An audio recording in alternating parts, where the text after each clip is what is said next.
I'm recording. Excellent. Dr. Stark will be our first speaker. Go for it.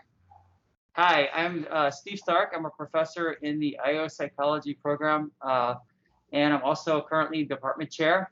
Today, I'm going to talk briefly about some of the research I do really in the area of educational or quantitative measurement and with applications in applied psychology. So most of my work focuses on a technology called item response theory. So when you take a course in test and measurement as an undergrad, you learn a lot about reliability and validity between that course and research methods. And item response theory is more of an advanced way of thinking about how examinees answer items on a test, and it provides a list of mathematical models that can be used to check for things like measurement bias, to detect atypical or aberrant responding, such as cheating or faking in the context, for example, of personality measurement.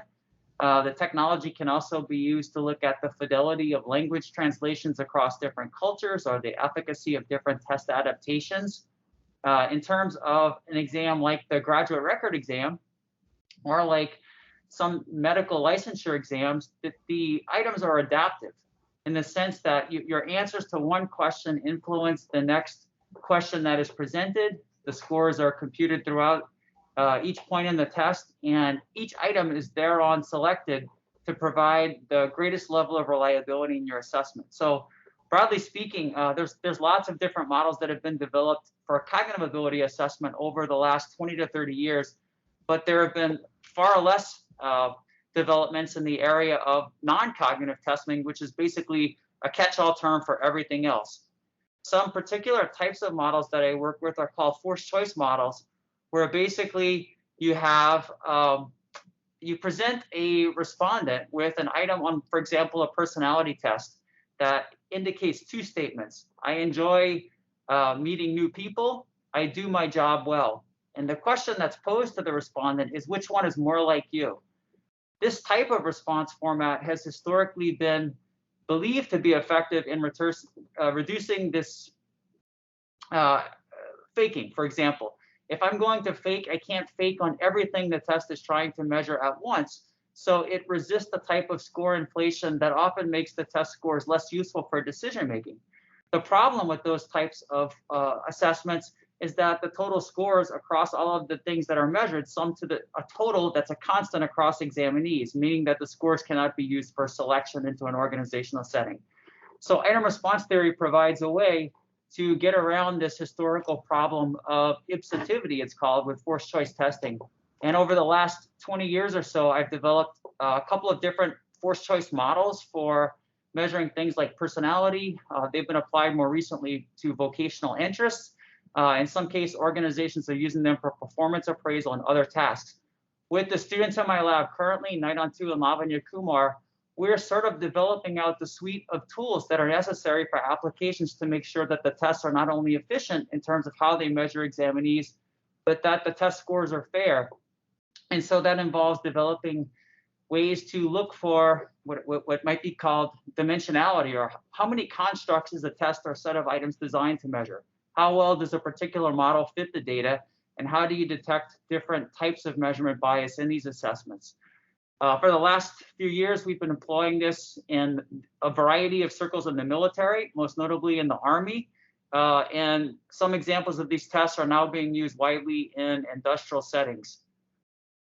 My time is already up. So if you have any questions, take a look at my description of research on the website and some recent papers, and I'd be happy to chat more with you offline. Thanks. Thank you, Steve. Our next speaker is Dr. Georgia Chow. Okay, great. All right, so before I came here, I was on a 2-year posting at the National Science Foundation, and so I was very busy managing some grant programs with NSF, and I was told, don't even try starting new research projects while you're here. You can't do it. But now I'm very excited to describe a new research project that I'm hopefully going to be engaged in very, very soon.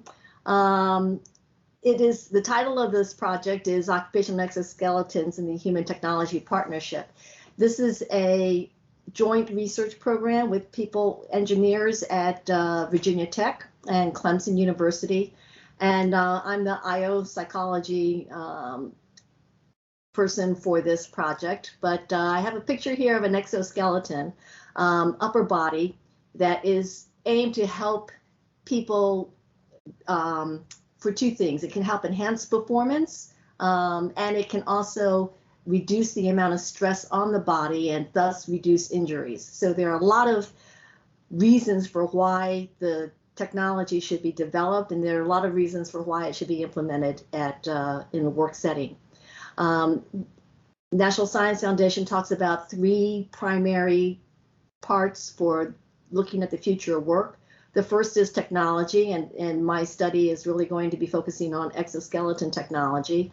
The second is the physical and cognitive work context, in terms of what can exoskeletons, how can they enhance performance, how can they reduce injuries, and maybe how can they even equalize job opportunities for women, for older workers, and for certain people with disabilities, that might be able to take advantage of this technology to be able to do the work that they couldn't do all by themselves. So we could look at that, and the worker frame is also to look at some psychological issues in terms of concerns about how exoskeletons might have some unintended negative effects. They may be uncomfortable. There may be social pressures not to use them if they're primarily framed as something that only women or older people or people with disabilities should use, and that's not a good thing. So there are some best practices that we'll be looking at to try to understand what's the best way to introduce exos. Should they be seen as a specialized tool? Should they be viewed as personal protection equipment? Should their use be voluntary or mandated? A lot of issues that really tap at some general research in terms of understanding how exoskeletons can be designed to best fit worker needs and how they can be implemented in the workforce. So there'll be a combination of some lab studies and some field studies that I hope to be involved in for the next 5 years. Yeah, I'll take questions. How do I get an exoskeleton to play with myself? It looks cool. The advantages of exoskeletons are pretty obvious, but there really are some unintended negative consequences too. Some people think that they're too bulky and it's too hard to put on or take off. It's probably best used for work that is very repetitive, like assembly line work. But if you've got a job in which, and we are going to look at certain construction jobs that are not so repetitive and that may be more challenging for people to put this equipment on and take it off. And there are some concerns right now that some people will not use it because they think, oh, it's only for people who really need to, and I need to prove that I can do the job on my own, so I am going to refuse to wear this equipment as opposed to wear it and perhaps protect themselves. The picture I have here is an outdated version of an upper body exoskeleton, and that's what we're really going to focus on. They're working on new ones, but I can't find any pictures yet. Great, thank you so much. We're going to move on to Dr. Wernick, Brenton Wernick now. And if there's time at the end, maybe there could be questions for all the IO speakers so far. Hi, folks. I'm Brenton Wernick. I'm an assistant professor in the IO area. Broadly, I study the science of quantitative individual differences. We jokingly call that the Squid Lab. And broadly, I study things like personality traits, values, interests, cognibilities, and how we can model and measure those and apply those to understand important life outcomes, both at work, in people's careers, and in their broader health behaviors. Lately, a lot of my research has been focused on developing tools for doing quantitative research, whether that's multi-level modeling, latent variable modeling, and meta-analysis. And I'm a developer of about a dozen different R packages. You can see their logos shown here. And so I like to kind of dig into R code. I like to dig into different types of mathematical models for understanding the human behavior and other variables, and then seeing how can we kind of best represent complex human data in a way that allows us to draw meaningful insights. So kind of my door is always open, and I'm happy to help you scratch your heads and figure out how can we best exploit the data that you've got available to answer interesting questions about people. There are a few questions. Does anyone have questions for Dr. Wernick?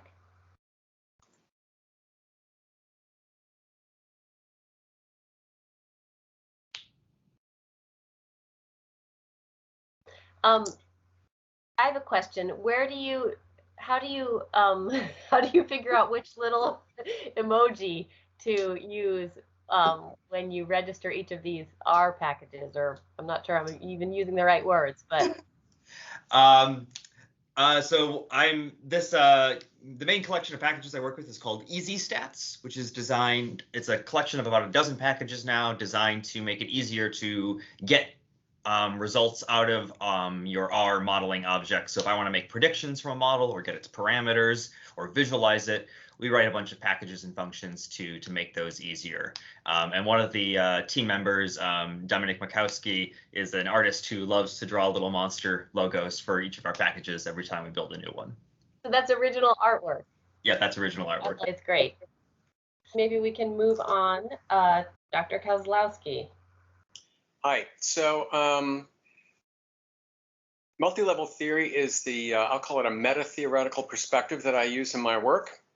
It's basically about thinking about organizational systems and the place of people in it. So individuals are nested in teams, teams are nested in broader collectivities, organizations are made up of those. So it's a nested, layered structure that unfolds or has dynamic processes that unfold over time. And one of the interesting things, if you're a multi-level theorist and you want to do that kind of research, it's really important to try to figure out the phenomena that you're interested in and bracket it. So you want to look one level below and one level above. Essentially, what are the contextual effects or the environmental factors that may be influencing the phenomena of interest? So that makes teams the sweet spot if you're interested in how systems function. And I've focused on teams for the last 20 years of my research. And that becomes then the substantive focus. So we're particularly, if you look broadly at the work done in the field of organizational psychology and actually broadly across psychology and other disciplines, even though most of our theories talk about processes at their core, most of the data are static. So we really don't understand a lot about process-based phenomena. I want to say there aren't any, but broadly speaking, not much. And certainly in the field of organizational psychology, not much. And I'm very interested in bringing a process perspective, particularly to multi-level types of research. So we've been trying to do that. These are 3 projects that I've been involved in, and Georgia has been involved in some of this research as well, and a team of others over the last decade or so. So I'll just give you a thumbnail sketch and then tell you where things are moving in the future. So we had a partnership, collaboration with somebody who works in emergency medicine and was interested in being able to basically take ideas from organizational psychology and make medical teams better. Like a lot of things, if you go to the emergency room, it's a team of physicians who are going to do work on you and try to save your life, but they don't get any team training. They don't get any leadership training. You're supposed to just know how to do that. And so the basic idea is, well, gee, if we actually gave some formal training on how to do this better, that there would be positive outcomes. A lot of the research we did used high fidelity medical simulations. So you put together scenarios and you run people through it. So you can actually do some controlled research, but you have to build a pretty complicated measurement system around this platform. But the most recent study we did was in the wild, where we actually filmed live traumas at a regional trauma center, where some of the team leaders, the trauma docs, had been trained to be team leaders. They got some training, and others were just in the control condition. And we were able to demonstrate in this randomized controlled trial that if you were a trained team leader, you exhibited team leader behaviors, and the patient care outcomes were improved significantly. Another area of research was work with NASA for about a decade or so. Sometime in the 2030s, NASA is going to start sending people to Mars. And they want to bring them back, unlike Elon. And if you're going to go to Mars, that's a 33 round trip mission. About 8.5 months out, 8.5 months back, and the balance doing some exploration on the surface of Mars. So think about a mission with 4 to 6 people for 33 months, limited communication. It's 40 minutes round trip for have a communication with Earth. That's a long time to be together with somebody. What do we know about that? We know very little except for, let's say, disastrous expeditions to Antarctica, right? We have case studies. And so this was an effort to try to look at teams in isolated environments or isolated, confined, extreme environments for long periods of time. We did work in simulation centers that NASA had set up, and also with teams that worked in the Antarctic for weeks or months at a time. So we're looking at that data. We also worked with an engineering team to build a technology that would track interactions with others automatically to see if we could use that as an alternative for the kinds of ways we collect data, which is asking people questions. And by the end of this project, we were able to demonstrate that the technology did a very good job of capturing the cohesion breakdowns that took place in these long duration teams. Right now, that work is no longer being funded by NASA, but we have amassed some unique data with a few teams where they've been together for long periods of time. And so we're really trying to unpack that data and get it published. And then the last area of research, which is really kind of my special project in the future for much of the work that we're going to be doing, is really looking at computational modeling and agent-based simulation as a theoretical tool, a tool for building theories and putting your theories in motion. So most of our theories are word-based, they're narratives, they're easily misinterpreted, they're imprecise. They're aimed at looking at relationships between constructs. We can build pretty complicated models that way. You got mediators, you got moderators. But at the end of the day, it's a static representation of a process-based phenomenon. What you can do with computational modeling is you can basically take your theory about a process and you can turn it into a tool, a computer-based tool, where you can put your theory in motion, see if the processes behave the way you expect them to, and then run simulation studies to essentially be prescriptive, ask what-if questions. What if we organize this way instead of that way? What if leaders did this instead of that? And see what the effects are, not just on some outcome, but on the processes that lead to that outcome. So this is a very powerful platform. The team that I've worked with, we've spent almost a decade together. We've spent the last 5 years on a project that was funded by the Army Research Institute. We have a highly flexible, well-developed simulation, and we're working on another, we have a grant out for review, and we're hopeful for another 5 years to take it to the next level where we can look at some adaptation processes and systems. Thank you. Thank you. Dr. Allen, take it away. Hi, everyone. Welcome to USF. I am Tammy Allen, and we call our lab the Balance Lab. We have a picture here of our current members. We have 4 doctoral students working in the lab, and this is our celebration of finally being able to see each other again last month. Next slide. So the overarching thrust of our research program centers on questions that relate to the well-being and success of workers, with a particular focus on work-family issues. So how is it that people manage multiple roles and are able to be satisfied and effective in both their work and their family or non-work roles? And we examine both individual and organizational factors that are involved. And over the past year, we've been doing work on COVID, specifically how COVID has impacted work. And one of the big stories, of course, has been the shift to remote work. So we have been looking at what predicts adjustment to remote work, features of the work from home context, and communication processes.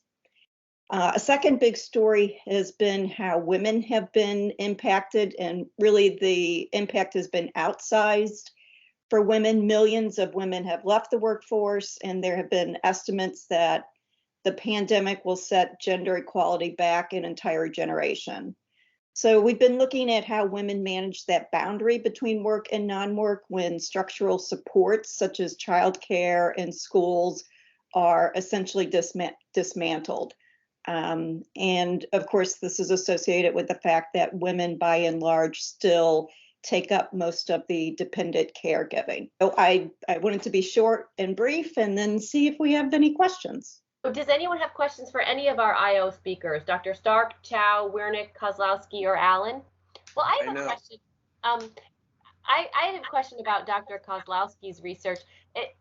Do you think, I mean, obviously when teams work in high stakes environments or death is at stake, it's essential for teams to function most effectively together. So I can understand why you would focus on emergency room teams or teams of astronauts, but do you think that some of the kind of multi-level processes you're interested in could also improve conditions in, for example, a psychology department or Walmart? I mean, is this something that is generalizable across all kinds of work environments where people have to work together in teams?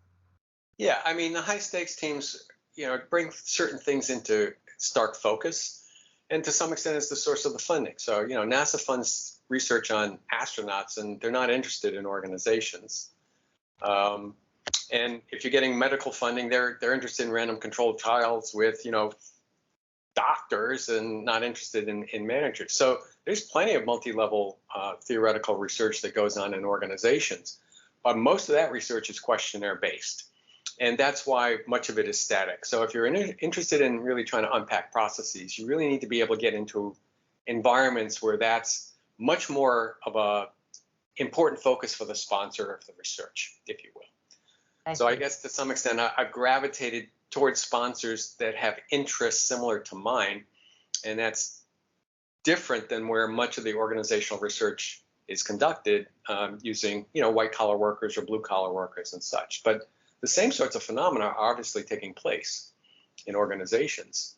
I mean, we work in organizations and our experience is a series of actions and events, right? The interplay between what we're thinking and what we're feeling and what we're doing and what other people are telling us, et cetera.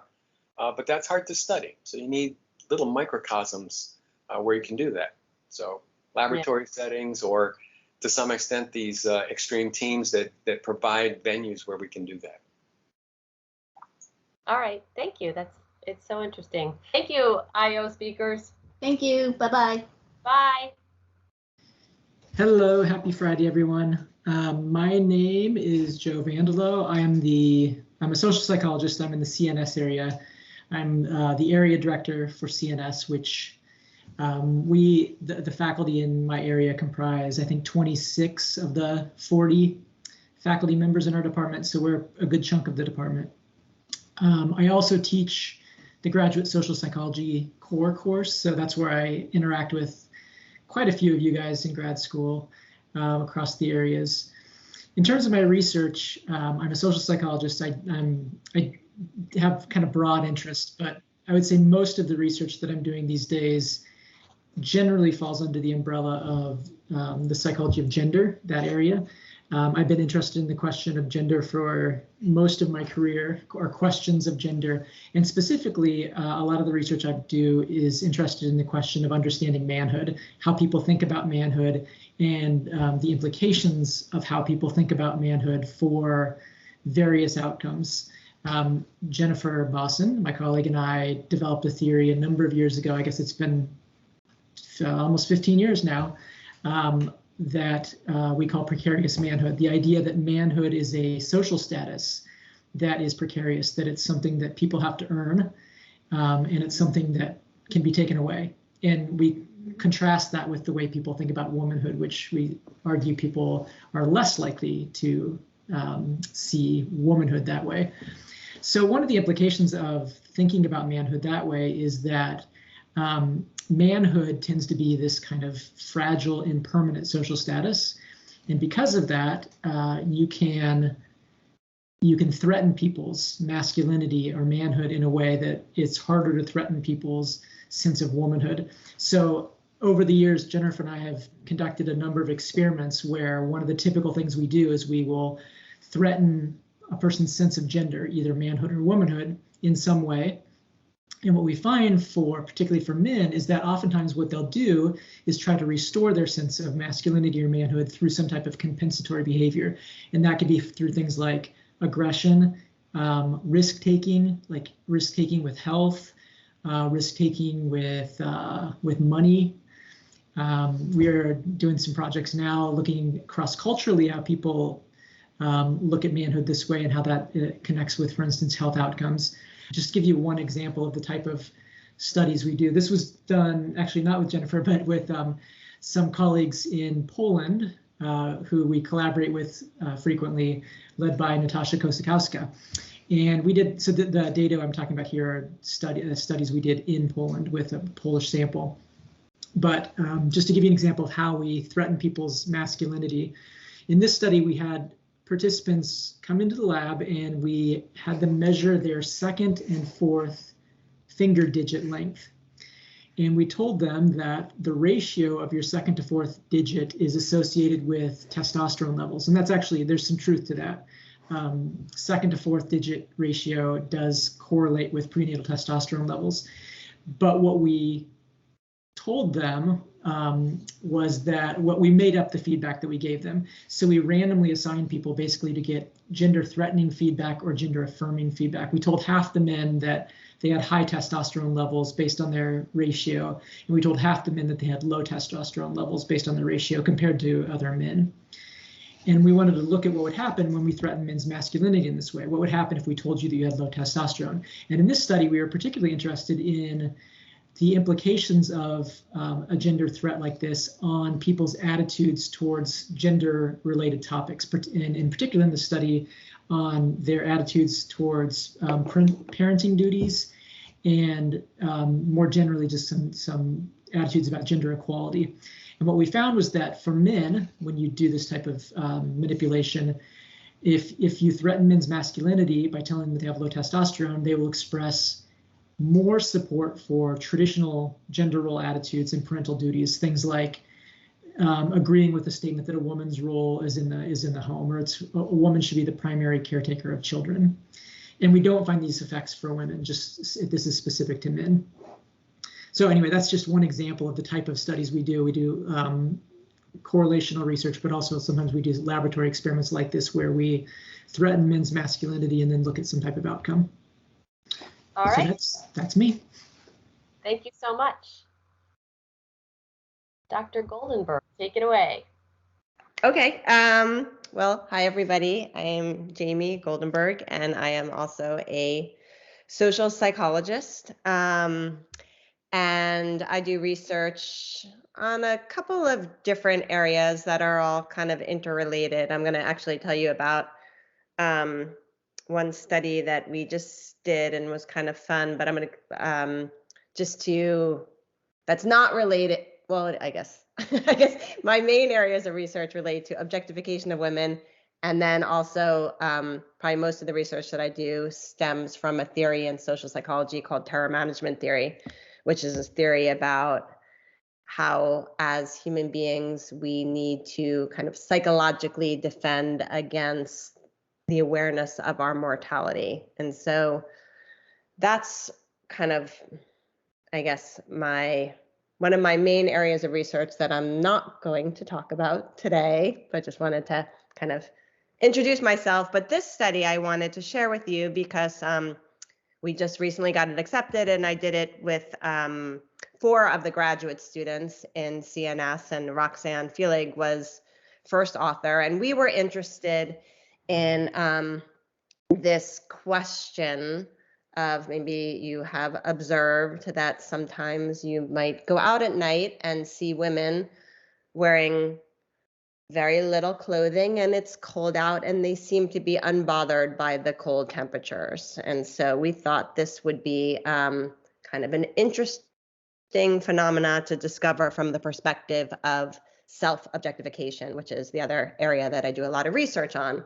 And we posited that perhaps to the extent that women are self-objectifying or thinking about their appearance and kind of from an external perspective, that this would leave them with less cognitive resources to even kind of realize that they were cold. And so we did this study just in the nick of time before COVID started in Ybor City. So it was a field study, and it was a little bit challenging, which all field studies are, but this especially because we needed to recruit participants in cold weather, and it's Florida, and so there are not that many of those nights, but there are, for those of you who just moved here, we do get cold nights. And so the grad students would wait and then like check the weather, and it was going to be a night in the 40s. And so they would go to Ybor City and stop women who were going out for the night outside of clubs and various venues, and gave them a questionnaire. And this questionnaire had questions asking them about measuring self-objectification. So it had a scale asking how focused they were on their appearance. And then it also had an item asking them how cold they felt.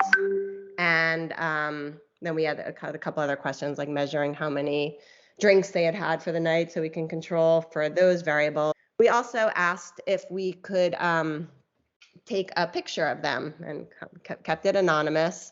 And then these pictures were all coded for how much skin the woman was revealing. And so kind of on, even though people differ in their cold sensitivity, on average, the more skin you have exposed, the colder you should feel. But what we hypothesized and what we found is that for women who were low in self-objectification, so they were not so focused on their appearance, that we found this intuitive relationship. The more skin they had exposed, the colder they reported feeling. But you can see that we found that for women who were high in self-objectification, who were highly focused on their appearance, that this relationship did not exist. There was no association. So in a sense, this supported our hypothesis that self-objectification leads to a disassociation with one's kind of bodily experiences. And so that this was an example of one study that we just did. And it was great because there was a lot of graduate student involvement, and we were pretty excited to get it published just a couple months ago. Congratulations. Thank you, Dr. Goldenberg. So I am a psycholegal scholar, and today what I want to do is I want to present an important application of my research I've been doing for over 20 years, along with other pretrial publicity researchers. But before I do so, I want to just provide a little bit of background. So pretrial publicity is all media coverage following cases making their way to trial. And pretrial publicity influences jurors' verdicts such that if a juror is exposed to anti-defendant pretrial publicity, they'll be more likely to find the defendant guilty than those not exposed. My research is focused on how pretrial publicity influences verdicts of jurors. And one way that it does so is through something called pre-decisional distortion. And this is a type of primacy effect where jurors who are exposed to anti-defendant pretrial publicity will then interpret all trial evidence in a manner that supports the prosecution more so than if they had not been exposed to pretrial publicity. And also through source memory effects. So there's two types of case information jurors can be exposed to, the pretrial publicity and the trial evidence. And jurors exposed to pretrial publicity will assume that it was presented at trial and will do so with a high level of confidence. And then finally, emotions. Exposure to sensational pretrial publicity can result in anger, and anger can influence how jurors process trial information. They can process it now heuristically versus systematically, and this leads to greater punitiveness and a greater likelihood of a guilty verdict. Now, the courts believe that jury deliberations will remedy these biases. But in fact, what research shows is that deliberation can lead to group polarization, where jurors are more biased after deliberations than they were prior to them, and also social contagion, where jurors not exposed to pretrial publicity will become exposed to it during deliberations and then become biased themselves. Next slide, please. And this is the application part, so I just wanted to provide a little bit. So last spring, I was approached by the counsel for the Boston bombing case, asking if I'd be interested in assisting writing an amicus curiae brief, or a friend of the court brief. And over the summer, I worked with a team of psycholegal scholars and attorneys to write this brief that we submitted to the court on August 27th. And I have a screenshot here where I pulled our brief off of the Supreme Court docket, and it shows the other psycholegal scholars involved. And then at the bottom is actually a link to the court docket. And the respondent in the case is Dzhokhar Tsarnaev, and he's asking that the death sentence be vacated due to trial court error. And at issue here, the court committed legal error when they imposed a one-size-fits-all voir dire, and voir dire is just jury selection. And what the court did is they failed to individually question jurors as to the kind and the degree of pretrial publicity exposure. And this was problematic because requiring content questioning of potential jurors in cases where there's pervasive and inflammatory pretrial publicity is necessary to uncover bias. Another thing the court did is they assumed that jurors could self-diagnose bias. And again, pervasive and inflammatory pretrial publicity is a deep-seated bias. It results in deep-seated bias. This is not a mere affinity for a victim or an aversion towards a defendant. Instead, it's a cognitive bias that can be unconscious, making it difficult for even the most self-aware and well-intentioned potential juror to self-identify and then report in response to general questions about bias. Also, the court assumed self-correction and the ability to set aside bias. In fact, individuals who have unconscious bias may be unduly confident in their ability to disregard pretrial publicity and judge impartially. But once seated, it could be difficult, if not impossible, for them to do so because of the predecisional distortion, source memory errors, and emotion. And findings also suggest that correcting pretrial publicity during deliberations is unlikely because instead it might lead to the spread of bias. So this brief focused on cognitive bias that fundamentally affects the way that jurors take in information and then deliberate in the jury room. And in conclusion, I'm really honored to have been part of this project, and I'm hoping that if this brief doesn't have an impact in the current case, it will impact how trial judges handle the voir dire process in high-profile cases going forward. And that's it. Thanks. Thank you so much, Dr. Ruva. That's really interesting. Dr. Bryant. I would like to have a conversation with you, and I thought the best way to introduce some of the kinds of research I do is to share some examples to give you a sense of the phenomenon. So I suspect all of you have, or perhaps all of you, have stopped as you're writing emails, particularly to students, to think about how to conclude those emails. How do you sign those emails? And so I have pasted here 4 emails I sent this week, one of which, I guess I can't really point to the screen, but one of which I signed Dr. Bryant, another Dr. B, another Judy, and another J. And this reflects just some of the possible ways that I could sign my emails. And what they reflect, I think, or you might be able to infer, is different kinds of relationships I have with the people to whom I'm sending these emails. So a student I don't know particularly well at all, I will always write Dr. Bryant. As I start to know the student better, if the student's in my lab, I've had several classes with that student, I might sign it Dr. B.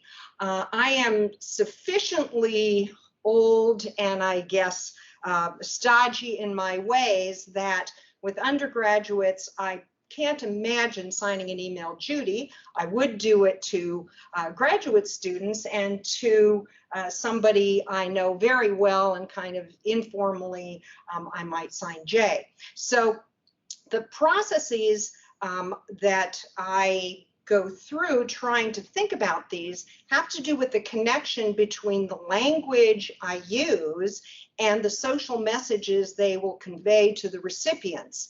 And it's interesting that we can manipulate this knowledge. So if I had written to, say, a family member and I signed it Dr. Bryant, that person, that recipient would say, why is my sister, my mom signing this Dr. Bryant? What's going on? What is she mad about?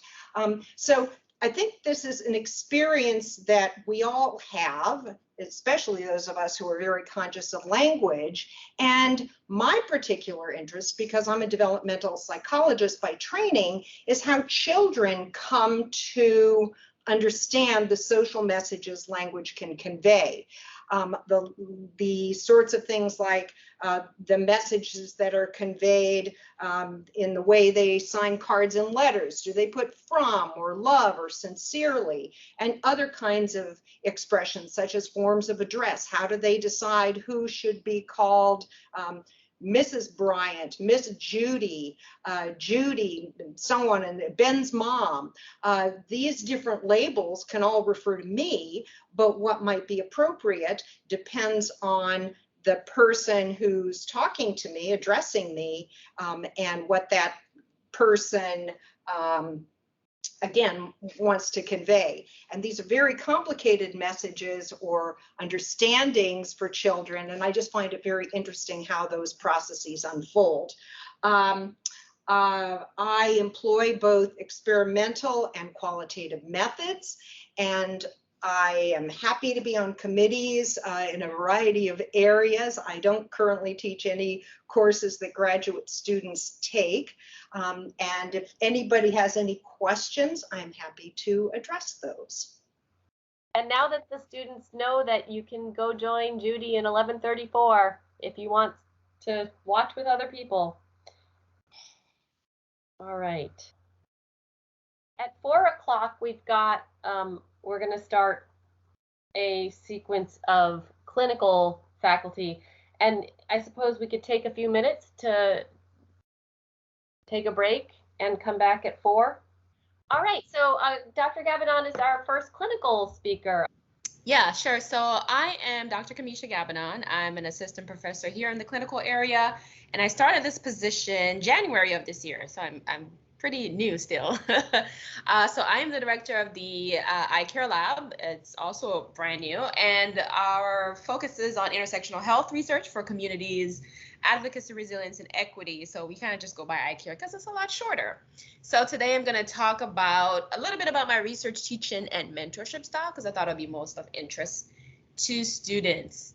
So my research examines right now intersectional stigma, particularly as it relates to youth and young adult sexual health promotion and prevention. And all of that is really housed in research focused on health disparities and health equity. So in 2 of my most current projects, in the first, we're looking at the impact of intersectional stigma, well, really more the experiences of intersectional stigma among Black and Latin same-gender loving young men in the Tampa Bay region, and really examining things in their neighborhoods that may producing stress, as well as their experiences with stigma and how do they cope with that. And the goal is to inform the development of an intervention. And in another study, I'm examining the impact of racism as well as HIV stigma on Black youth who are living with HIV. So both of those studies are just some examples of the kind of research that I conduct, and students are heavily involved in the research in in my lab, oftentimes students are able to lead their own smaller research projects. So that's fun times. Okay, so my research is definitely informed by my teaching and vice versa. So I teach a couple courses at the undergraduate level. So that'll be in health psychology, cross-cultural psychology. In the future, I'll be teaching human sexuality, psych of gender, and psych of religion. So all of those are really a result of our previous diversity requirement that we used to have at the St. Petersburg campus. What might be of interest to students in the grad program would be the cultural competence course. And the goal of that course is to really help develop more conscientious researchers. So thinking about cultural, social, and historical context among the populations that you research, in the design of your research project, and so forth. So that's a fun class, and that's taught every other fall. And it's taught in person on SAP campus, but if it fits your schedule and you're available, it is open to you all, doctoral students, if you're interested. So of course, my research and teaching definitely informs my mentorship style.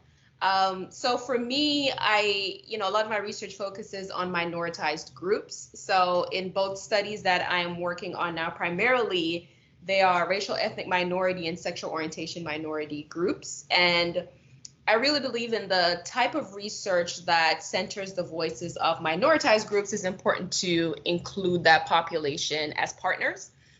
And so that's what I mean when I talk about methods as ethics, applying more community-based participatory research for really advocating with communities that have been historically silenced. So that's a little bit about that. So a lot of the methods that I do implement and that my students end up with some experience in is qualitative or mixed methods design. So if that's of interest, I'll be happy to chat about that further.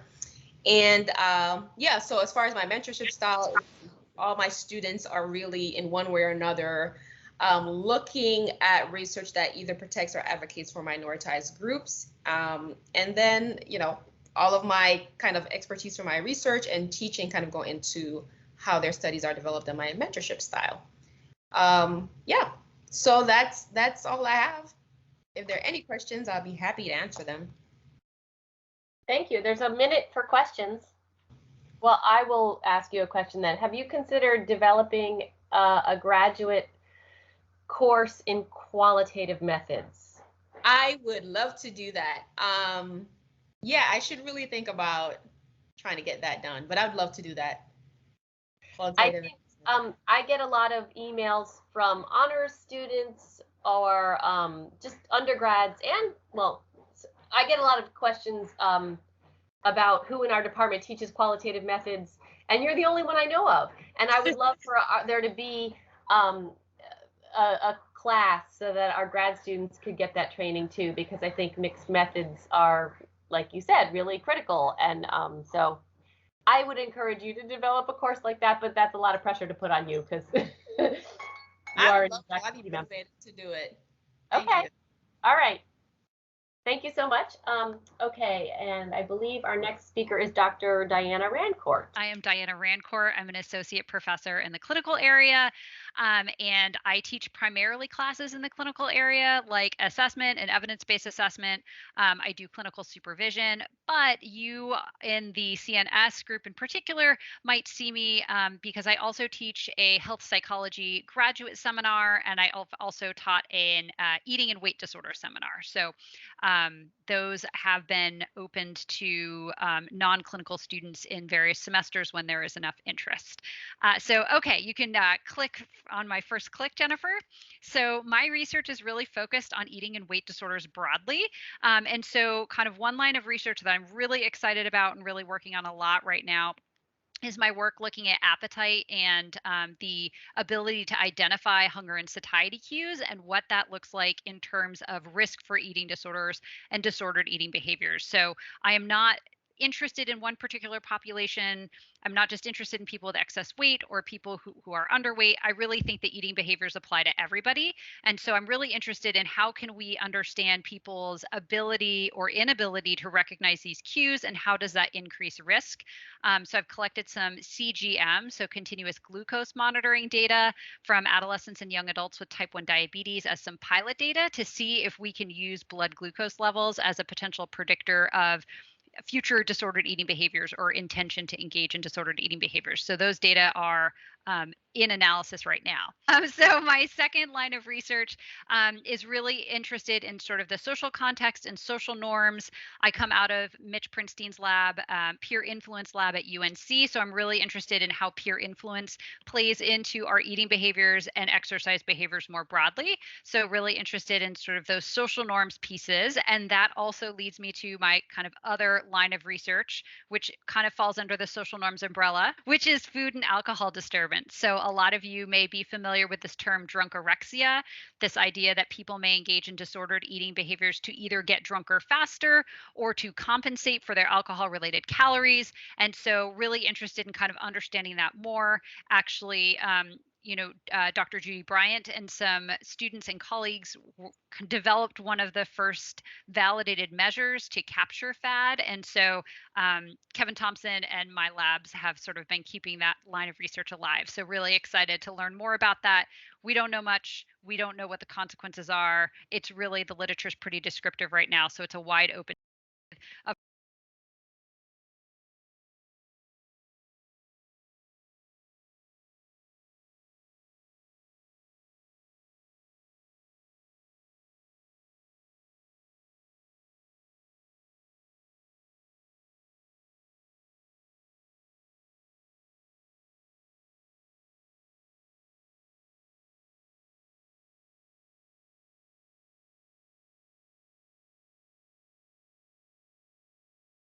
Carver, Mark Carver, are you here? So cool, let's do this. All right. So by the way, I do want to say that I did actually go down there because I'm a very in-person sort of person. And I went there and there was not a single student in the room. Okay. I got to see Judy and Shane, which of course that makes sense since we were the only ones like around all summer. Anyway, so I hope I get to see some of you in person at some point. Okay, anyway, all right, I'll get started because as Rob said, I do have a reputation for taking too much time in tangents. Okay, so I'll try to briefly tell you a little bit about the type of research that I'm involved with. So my research focused on the evaluation and improvement of the quality of real-world mental health services. So I've been involved in studying a number of areas in particular in which one can intervene to reduce or prevent suicide risk. So a little background is, I, like others in my field, have found evidence that suggests most mental health professionals lack the training, they lack the knowledge, the skills, even the right attitudes about working with at-risk individuals, people who are suicidal. So they don't know how to recognize risk, they don't know how to identify risk. And this is really a problem because surveys have found that almost every clinician will encounter a suicidal individual at some point during their career. In fact, many individuals will purposefully have suicidal individuals referred to them because people are like, oh, you're a clinician, you must know how to work with suicidal people. So the slides I'm about to show you an example of some of our work in trying to help mental health professionals in this problem. So let's see, I'm trying to advance my thing. It's not advancing. Why is it not doing that? No, nothing's advancing. Okay, wait, there we go. Did it advance for the rest of you? Yes. Okay, good. All right. I don't know why it delayed doing that. All right, whatever. Anyway, so in the study I'm about to share with you, we collected data from 18 different cohorts of clinicians who were working with adolescent clients. So we ended up with 224 mental health professionals who complete our online training on how mental health professionals should assess and manage suicide risk. So what this slide shows you is that our online training did not significantly increase attitudes about utilizing the skills taught. However, we added a supplemental role play training where participants then got to see the skills modeled. They actually got to try out the skills. They got feedback on whether they were doing it right, things they might do differently. And when we added this, we found significant increases in attitudes toward assessing and managing suicide risk behaviors. As for subjective norms, and this is a variable that gets at, because people are very influenced by their colleagues. So do my colleagues think these behaviors are a good idea? Do they value these behaviors? Would they do these things?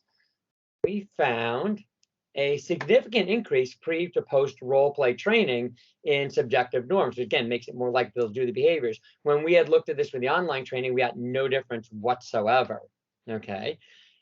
And finally, perhaps most importantly, we looked at something called perceived behavioral control, which is really your comfort with like your ability that you think I'm capable of like determining suicide risk. I could recognize and differentiate suicide warning signs, risk factors, protective factors. I could elicit these factors from clients I'm working with, and I could manage a youth in crisis. And what we found was, while we did get some increase from pre-test to post-test, on the online training, when we added the role play training, we got a dramatic increase, okay, in perceived behavioral control. So they felt so much more capable. And these findings basically suggest that much of how we do trainings of clinicians probably isn't optimal, because a lot of how training is, CEUs, etc., clinical workshops, is somebody lectures at the people, they take notes, and this is supposed to change their behavior. Honestly, what we need to do is, if we want to change behavior clinicians, we need to get them actively involved in the information being taught.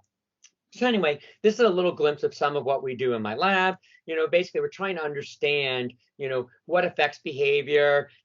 Can we like delve in and find things that we can change to improve, the behaviors of people involved in the mental health service system. So anyway, if you're curious to hear more about the stuff, feel free to contact me or any member of my lab. Okay. Well, anyway, feel free to shoot me an email if you want or something like that, because maybe you're a little shy to talk in front of everyone else or something, and I'll get back to you. My name is Rob Schlock. I'm an associate professor. I'm in the clinical program. This is now my 8th year here. Can you believe that, Jen? 8 years. It goes by way too fast. I can't believe it. Well, I just can't believe it's 8 years already. It's amazing. So my research primarily focuses on the etiology and treatment of substance use disorders, with a particular focus on alcohol use disorders. So over the last, probably 8 years since really being here, a lot of my research focuses on treatment outcomes and understanding the ways in which people change problematic alcohol use. And within that line of research, there are a couple of topics that my lab focuses on. One is this phenomena of pretreatment change. What we're actually beginning to identify in our clinical trials for substance use, and particularly clinical trials for alcohol use disorders, is that approximately 50% of people coming into a clinical trial are changing their drinking prior to the first treatment session. So they go completely abstinent pretty much before they even have their first treatment session. And what we're interested in is, well, one, who are those people? How do they do it? And can we use that information and leverage it within treatment to help them maintain that change long term? So pretreatment change is one area which has a lot of methodological and theoretical considerations for how we go about studying outcomes. Another area that I'm very interested in is the sort of defining recovery within the substance use field. This has received considerable attention by many different researchers, but one thing that they sort of fail to provide is theoretical models for the dynamic process of recovery. And there's only one model that I've found, and it's up on the screen there, that really kind of define recovery as more of this dynamic ebb and flow process where people can move in and out of lapses, relapses, back to recovery. And it acknowledges that a lapse or a relapse is not the end of the cycle, it's just part of the cycle. So this area of research is really designed to begin to understand that process. How often do people transition in and out of different phases of recovery? How do we define those phases of recovery? And try to give a little bit more guidance to the field, particularly in the idea of like precision medicine. If somebody's within a particular stage of recovery, are there certain strategies that they should be focused on to maintain or to advance in the recovery process? And then along those lines, we're interested in mechanisms of behavior change. What are the exact mechanisms by which our treatments are working? And all these lines of research sort of integrate with one another. And then another area that I've sort of dabbled in a little bit is sort of understanding the role of craving in addiction. It kind of fits in with the mechanisms of behavior change as well. Craving is one of these long-studied variables within addiction research, and everybody thinks they know what it is, but if you ask researchers, they'll give you, if you ask 20 researchers, they'll give you 20 different definitions, essentially. So craving is kind of this nebulous construct that we all say, oh yeah, we know what it is. It's a desire for something. But what does that mean and how does that work in treatment? So using motivational models, my lab uses a model called the ambivalence model of craving, which really conceptualizes craving along two dimensions of motivation, an approach dimension, which is the traditional sort of dimension of craving, the desire to use something, but simultaneously we're interested in the desire not to use. What we know from the addiction literature is that people that have problems often report that they want to and they don't want to simultaneously. So ignoring the other motivational dimension when trying to understand craving really doesn't give you a full picture of the motivational profile. So the ambivalence model of craving is really designed to get at those push-pull conflicts that people with addictions are often experiencing. And from that work, and Diana didn't talk about it, but Diana Rancourt and I have now applied this work to the eating disorder literature and have shown that this model may be a good construct for looking at the transdiagnostic relationships between all the different eating disorders. And there's some really cool stuff coming out of that. So I'm going to shut up now and allow any questions because I keep talking as a New Yorker, as similar to Mark. So any questions? Hey, I'm a New Yorker too. Are you really? Where are you from? Yorktown Heights. I'm a Bridge and Tunnel kid. Oh, Not okay. City. Well, you're Okay. from upstate, aren't you? Or Oh, God, no. I'm from Long Island. Come on. okay. Sorry. All right. So I guess I have a question, and maybe Sure. this is something that Diana also could answer. How has, I don't know, did COVID exacerbate a lot of these kinds of disordered eating and craving phenomena? I don't know if there's been any work specifically on craving and eating. I'm not sure about the disordered eating, if we see sort of an uptick in, we definitely know people have gained weight. I'm one of them. Yeah, and drinking has but is it due to extra binge eating, or is it just due to more, I don't know if it's necessarily due to disordered eating per se, rather than people are less active, right? Well, okay, that could explain the increase in weight, but people have been drinking a lot more too. Yes, so, and I was going to talk about the drinking. There is an increased rate of drinking during COVID. And what the connection is, it could be due to the sort of isolation, social isolation, the lack of social contact that has led to an uptick in some rates of drinking. I'm not overly convinced on those rates of drinking that they're any different than any other time. I would actually want to look at some of the methodologies, but I know Lindsay Rodriguez has actually published some work on that, where she's looked at it. But I do know that there has been some published work in the clinical area saying that the severity of disorders has not increased during the time of COVID. All right. Now, the rates of some disorders may have increased, but the severities haven't. Does that make? Yeah. Yes, it does. Yeah. So it's going to be interesting to see what the research starts to emerge from this pandemic and how it's impacting that. So. Well, thank you very much. Yeah. No worries. Okay, our next speaker is Dr. Jamie McHale, but he sent a brief video. Oh no.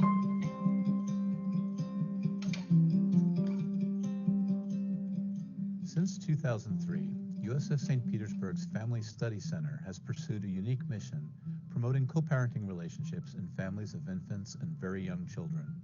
While nearly serving agencies recognize how important children's early experiences are, most programs promoting early parenting serve children's mothers. Dads are typically only engaged if they live in the same home or are physically present. The Family Study Center's view is different.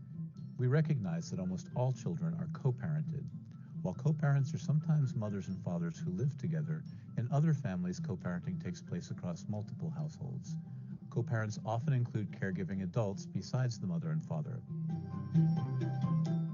Whoever they may be, if a child's co-parents are cooperating, communicating, and collaborating, even children growing up in challenging and adverse circumstances have improved life chances. The best time to help families co-parent together is during pregnancy and the child's first few years of life before they enter school. 80 to 85% of children's brain development has occurred by age 3, and social experiences are what shape brain development. The Family Study Center works with community partners to offer unique co-parenting supports and services to parents not just in married two-parent families, but to divorced families, to never married families, and to families where parents raise children together with relatives. Our work has helped boost the co-parenting model in deployed military families, families with incarcerated parents, and situations where babies have been removed from their families and placed in foster care, but with hope of reunification.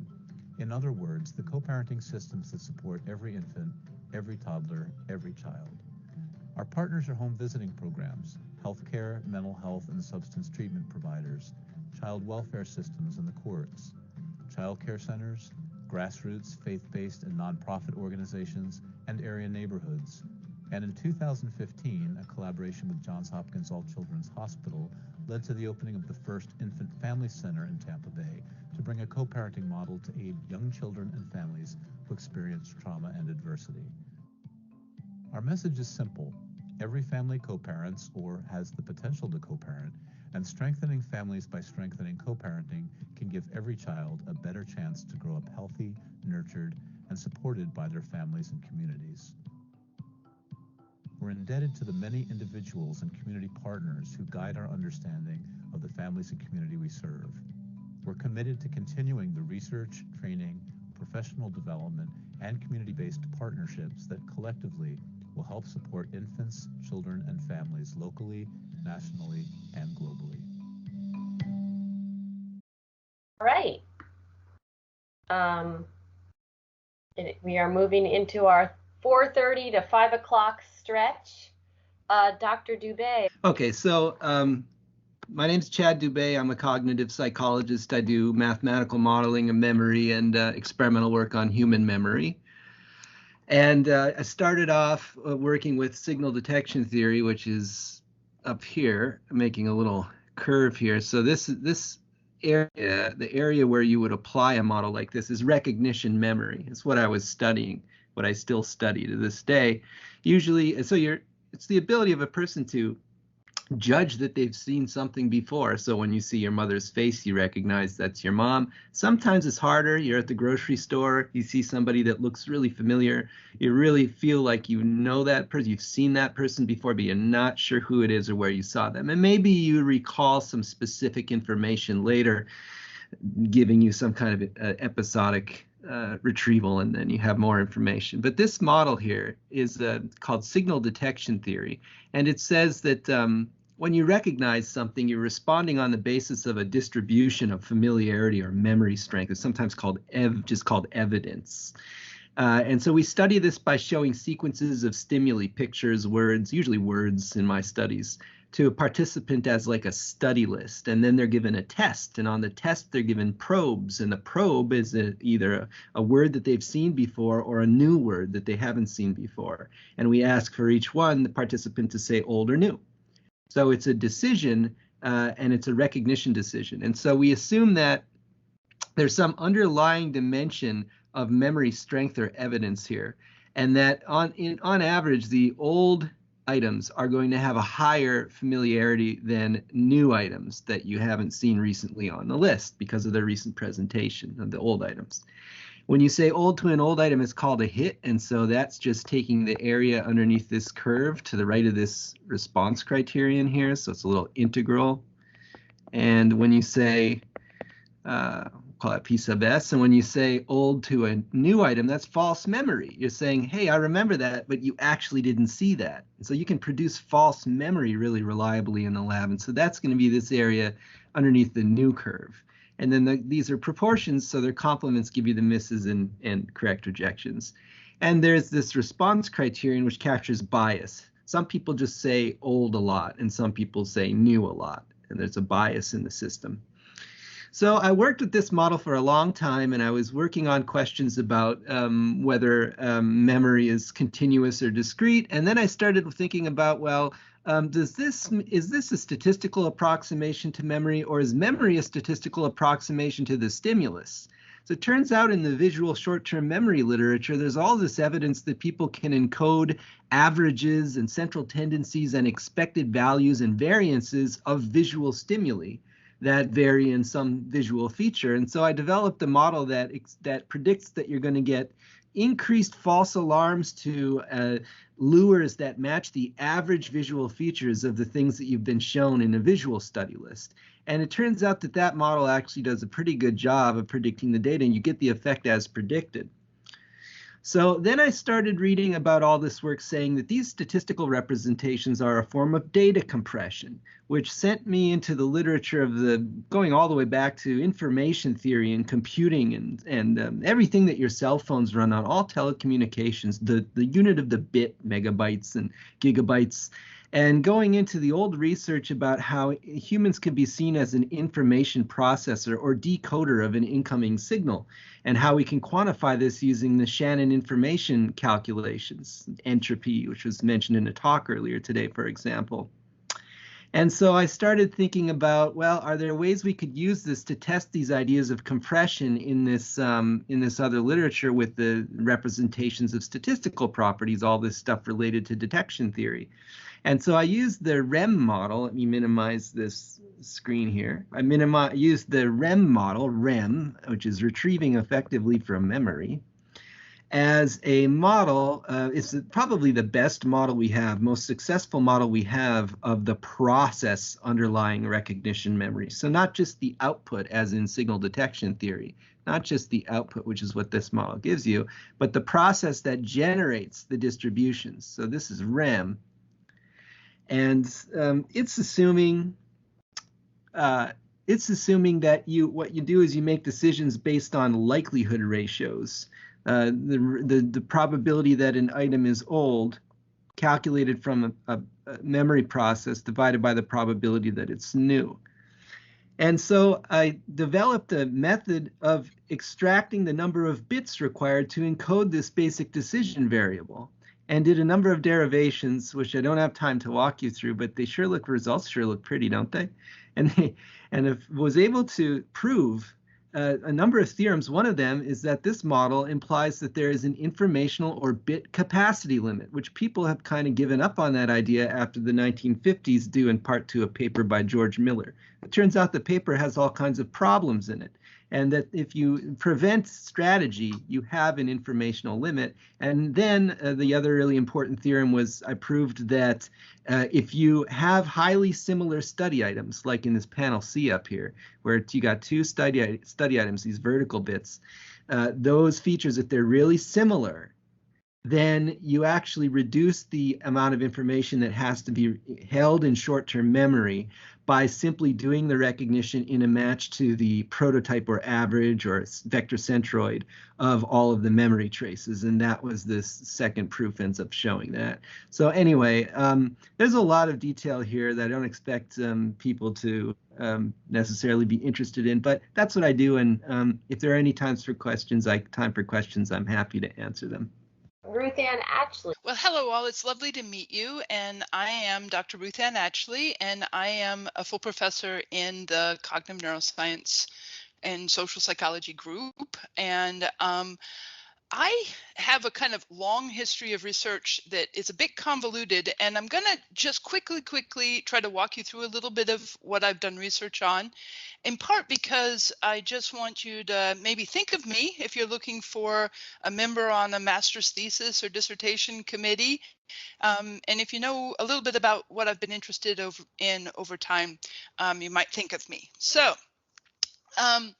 in general, my research interest began long ago. I feel like going way back in time, when I was studying mostly the neurophysiological processes and systems that support our understanding of language. And I was mostly interested in understanding how we understand the meaning of words or semantics. And I did that for, I don't know, about 10 years, was just a sort of hardcore, typical cognitive psychologist studying neurolinguistics.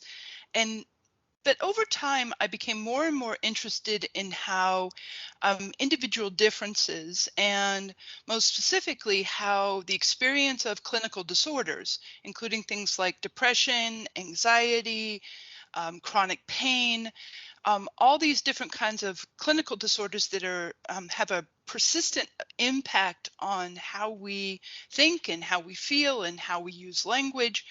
I was curious on how all of those kinds of experiences might change how we define words. And so sort of the second phase or era of my research program really kind of looked at the interplay between language and emotion. And that really has been sort of describing my work for about the last 20 years. And again, starting with an emphasis on how psychological disorders, most particularly depression, but others as well, impact how we define the meaning of words, how quickly we activate words in our mental lexicon, how different kinds of experiential bias may change our basic definition of words. And in doing that work, methodologically, I primarily used electrophysiological techniques looking at different kinds of brain signals, evoked potentials that are sensitive to semantic and attentional processes. So N400 and P3 are kind of the most common, or also the LPP and some others that are more sensitive to emotion processing. And then, quite honestly, I kind of look back and think this might have been about the time when I made Full, and I felt like the world was open to me again and I could sort of enjoy my life. And I started doing a lot of research asking about sort of the more positive side of psychology, not so different than the field in general has sort of changed over time. And so at that point, I started engaging in research that looked at things like how interpersonal characteristics like attachment security and attachment style might change how we process words and emotions, and then sort of expanded on that and looked at things like how attachment style and changing our understanding of basic word meanings could actually help us become more generous or empathetic. Another area of research I've done has been looking at how verbal creativity might be changed. And I've looked at things like how meditation and mindfulness and other ways that we could address the clinical disorders that like depression and anxiety that I've always been interested in, but exactly what are the underlying mechanistic impact of those kinds of interventions? And then how can we use them to do things like make us less angry or change how we, again, interact with others in our environment? So over time, I've become more positive, and over time, I've continued to sort of really look at the interplay between these primary kinds of cognition, which are language and emotion. And again, I'm primarily a cognitive neuroscientist, so most of the research I do is utilizing some kind of electrophysiological signal to test the theories that I'm interested in testing. And that's me in a nutshell. It's lovely to meet you all. Dr. Paul, actually. Thank you very much. Sure. Good afternoon, everyone. I'm sure it's been a long day for you, but hopefully it's been a good one. I'm Paul, actually. I'm also a professor of psychology. And in case you're wondering, yes, I am married to the other beautiful Dr. Ashley. That's why we're listening to each other right across in our home office right now. I started research, I won't tell you the year, but it was a long time ago, at the U.S. Army Aeroflight Dynamics Directorate Crew Station Research and Development Facility at NASA Ames, trying to understand how helicopter pilots flying in a simulator got sick, and probably most importantly for us that had to clean it up, how we could prevent that. So my research has really always been focused on understanding how we use our brain to navigate around the world. My dissertation research was on older drivers and understanding the visual system of older drivers, particularly how their ability to perceive motion influenced their ability to move around and drive around their environments. Subsequent to that, I became interested in human attention. For those of you that know a little bit about the older adult literature, you know that there are a lot of attentional changes that occur with older adults. And so I started to develop an interest in attention. And about that time, we started to see some really interesting phenomena on our roads. We started to see crashes that looked like they were crashes associated with age. Inattention crashes at intersections, for example, start to occur in younger adults. And it turns out the reason for that was because younger adults were starting to use cell phones while driving.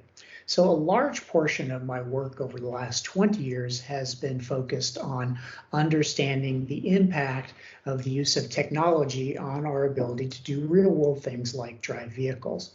I'm probably most known for my work in the cell phone and driving literature. It's not just all about why our brain can't do two things at once. A lot of it's really focused on why we make choices to continue to use cell phones while driving, trying to understand the informational value that motivates us to continue to do this, but also some of the cultural factors as well. A big focus of our research, because obviously this is a very important area because so many people die as a result of this choice, has been to try to make sure that we're doing research in a way that can contribute to the public conversation. And so a lot of our work has been covered in by journalists. The book by Pulitzer Prize winner Matt Richtel, Deadly Wandering, has a big coverage of some of the work that we've done over the last 10 or 12 years. And so a big focus has been on that. So again, a big part of the work has been to translate the science for public impact. And by doing this, it's work, let me back up.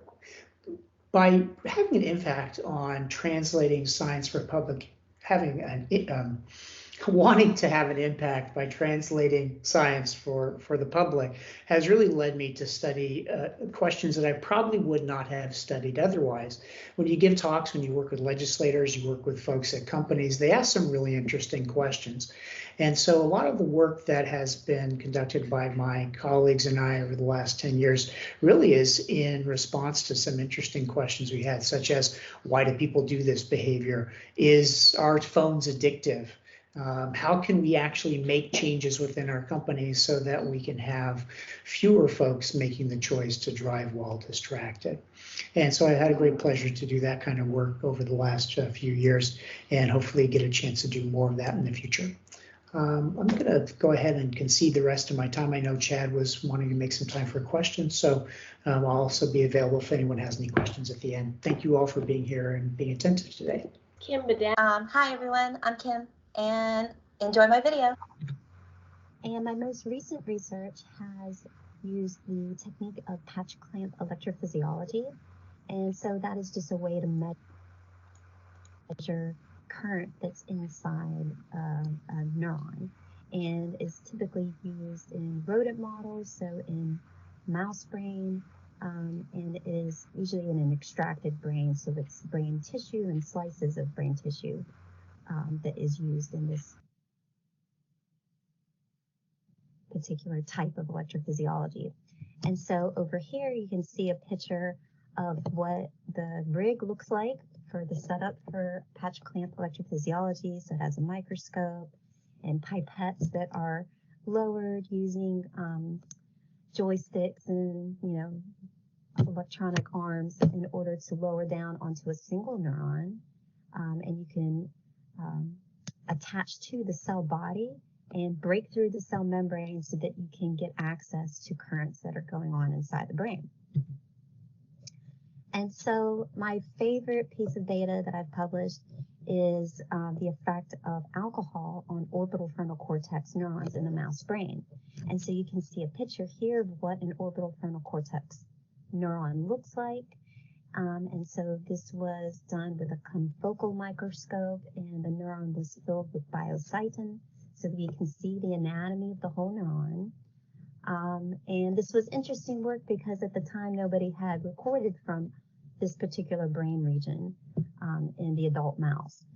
And so then we went and looked at the effects of alcohol on neurons. And so we can see here a lot of electrophysiology experiments deal with having tissue slices and recording from the neuron, and then you're washing on or exposing the neurons to different types of drugs or blockers of receptors, okay? And so here you can see this is how a neuron was firing in the orbital frontal cortex at baseline. And then if you put on a moderate amount of, well, moderate to high amount of alcohol, it decreases spike firing. And then if you take away alcohol, it comes back to baseline, okay? So you may be thinking, well, yeah, sure, alcohol inhibits your brain. That makes sense, right? but we wanted to know what is the mechanism behind that. And so my major message to graduate students who are just starting out is perseverance is key when you are conducting research. And so I always like to bring this project up as an example of why that is so important. So we were asking the question, what mechanism could be driving alcohol's inhibition of neuron firing? And other labs at the same time had been finding that GABA was the reason for alcohol's inhibition in the brain, and they were finding this in other brain regions, like other portions of the prefrontal cortex and also the amygdala. So we thought, oh, it's probably GABA here too in the orbital frontal cortex. But several experiments showed us no, and that in fact it was a glycine receptor. And so to read these figures, I know sometimes it's hard for people to understand electrophysiology figures, but what I'm looking at here is just where is baseline, and you can see that it's stable here and then dips down whenever we put on alcohol. So that's the alcohol effect. So if we thought it was GABA, we took at the same time that alcohol was exposed, we took a GABA antagonist that should block alcohol's effect if GABA is the underlying mechanism. But you can see we still see the same dip when we applied bicuculin, which is a GABA antagonist. So we thought, maybe it's not GABA. So over here, we tried a different GABA antagonist called picrotoxin, and this one completely blocks alcohol's effects. See here, it's nice and straight. So we're thinking, why is it? Why do we get it with one GABA antagonist and not another? So picrotoxin, although it's primarily a GABA antagonist, it also blocks the glycine receptor. So we went, glycine is also inhibitory. So we took a selective glycine receptor antagonist, strychnine, and yes, that blocks alcohol's effect. And when we applied glycine itself, it mimics alcohol's effect, and it is also blocked by strychnine. So perseverance is key. Keep going. Although there is sometimes you want to stop, but you might have a couple projects in a row that do not work out, but then they can end up with a great publication. All right, and thank you for listening. Nice talk, nice slide video. Sorry, it's late in the day. And our next speaker is Dr. David Diamond. All right, great. This is the slide that summarizes my career. I thought something I hadn't seen right before. So I'm been a neuroscientist now for quite a few decades, and focusing on stress and memory and the brain. And talk about perseverance. A few decades ago, I found that just holding rats caused them to be stressed and had an effect on their brain. Didn't know it at the time I was studying stress, but turns out that was a really big effect. It blocked activity in the brain, which I then turned into a career. And sort of my claim to fame is, if you look on the lower right, I put rats in with a cat. The rat was fully protected by the plexiglass container. But that rat, you may not know it, is terrified because it's right there sitting beneath a cat. And so the rat expresses behavior and physiology and changes in its brain and hormones. It's incredibly consistent with what you find when people are terrified. And so I made a career out of that starting a few decades ago. Specifically, we studied hippocampus and amygdala and brain functioning. We also developed an animal model of PTSD, tested drugs and looked at the physiology, which again was very similar to what you find in people with PTSD. I was very fortunate to work with clinicians who studied PTSD as well. So did quite a bit of work on PTSD itself. I was funded by the VA for a few decades. Also, this on the left side was some work that we did together and published on a form of EMDR, which was incredibly successful in the treatment of PTSD, both men and women, military, civilian, adult, and children with PTSD. Again, focusing specifically on hippocampus and amygdala and writing a lot about the neurobiology of PTSD. There we go. And I just sent something out recently. This is really about catastrophic memory failures. It's amazing. In this example, parent puts a child into a car seat. Parent is on her way or his way to drop the child off, loses awareness the child's in the car, completely forgets the child's in the car.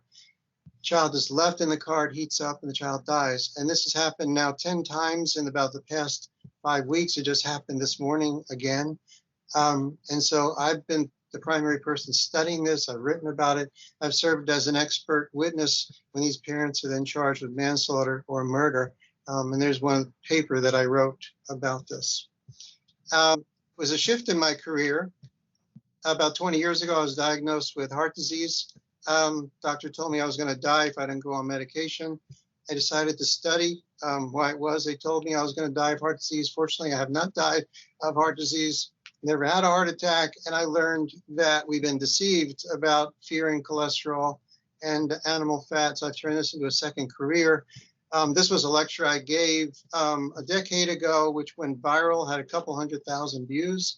Since then, I've had about 1 million views on my talks. I now publish papers on heart disease and diet. And the final slide shows some of the international talks I've given. I've lectured around the world. I've been publishing papers now to explain to people that the American Heart Association is wrong when they tell you not to eat animal fat and to fear cholesterol. And so I welcome any comments or questions from anybody as we finish off our week. I turn it back to the virtual lectern to you, Jennifer.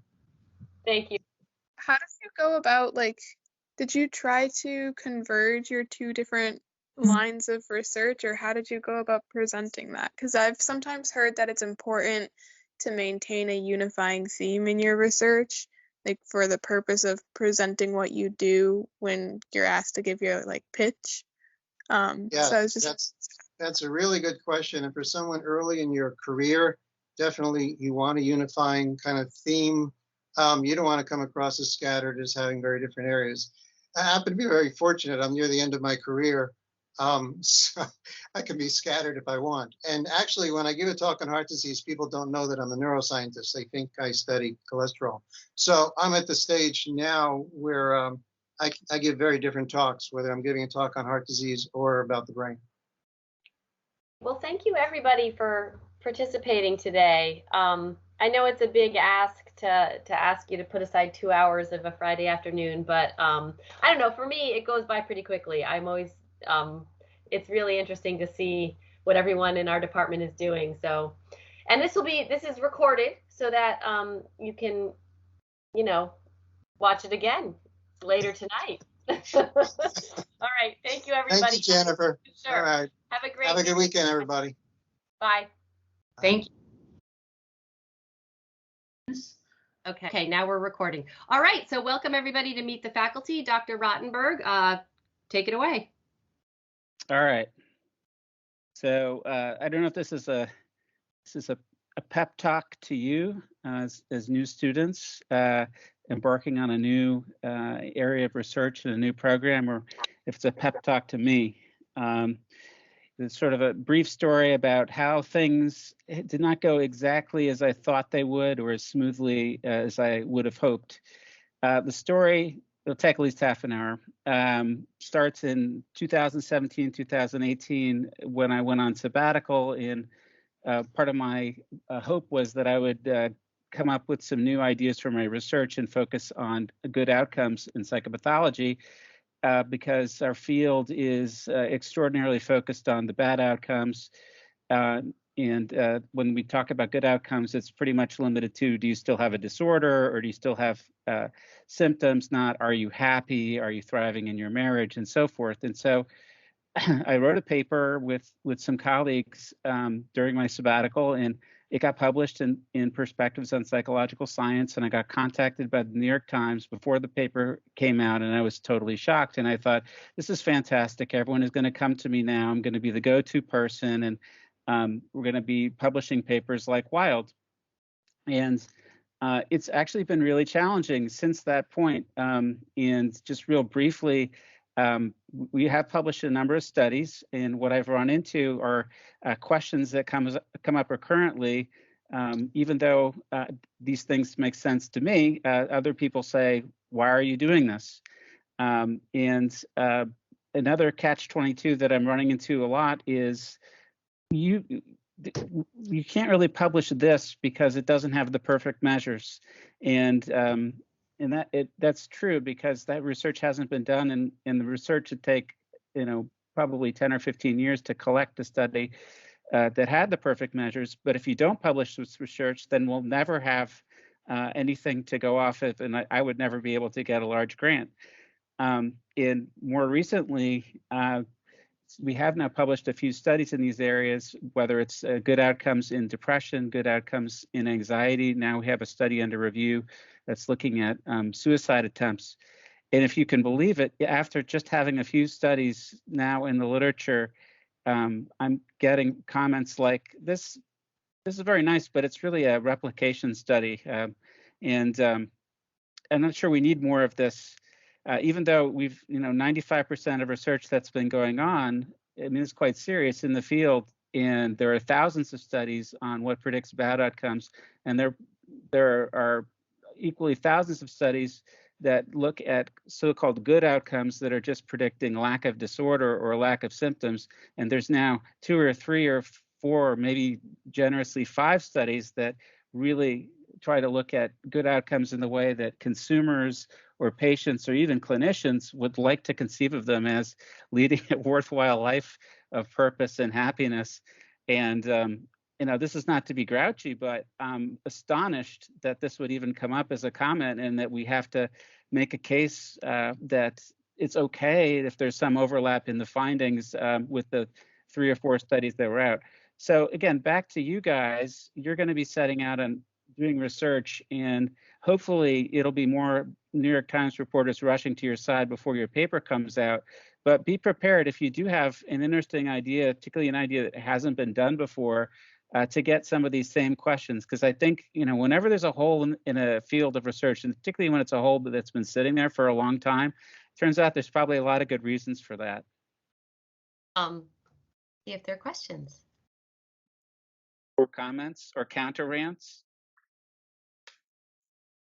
So how have you gone about developing measures to use for what you are interested in, and how have you been justifying the use and creation of those measures to reviewers who are giving you a hard time?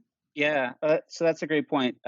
Well, we've been relying on archival data analyses, and we've been focusing on psychological well-being as a proxy for good outcomes. And fortunately, there are agreed upon measures, for those good outcomes.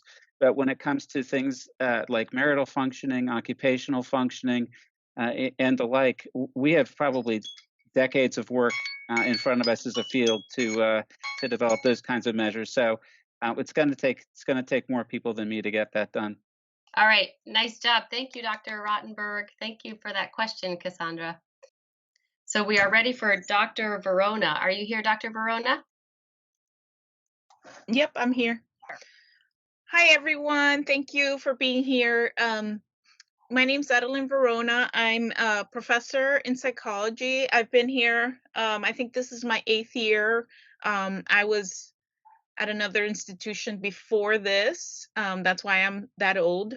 I should say that some of my research has shifted in the last few years, so I'll describe some of that, some of the different areas of work that I do. If you were here last week, you heard some of it through our Center for Justice Research and Policy that we presented it on in the department-wide brown bag.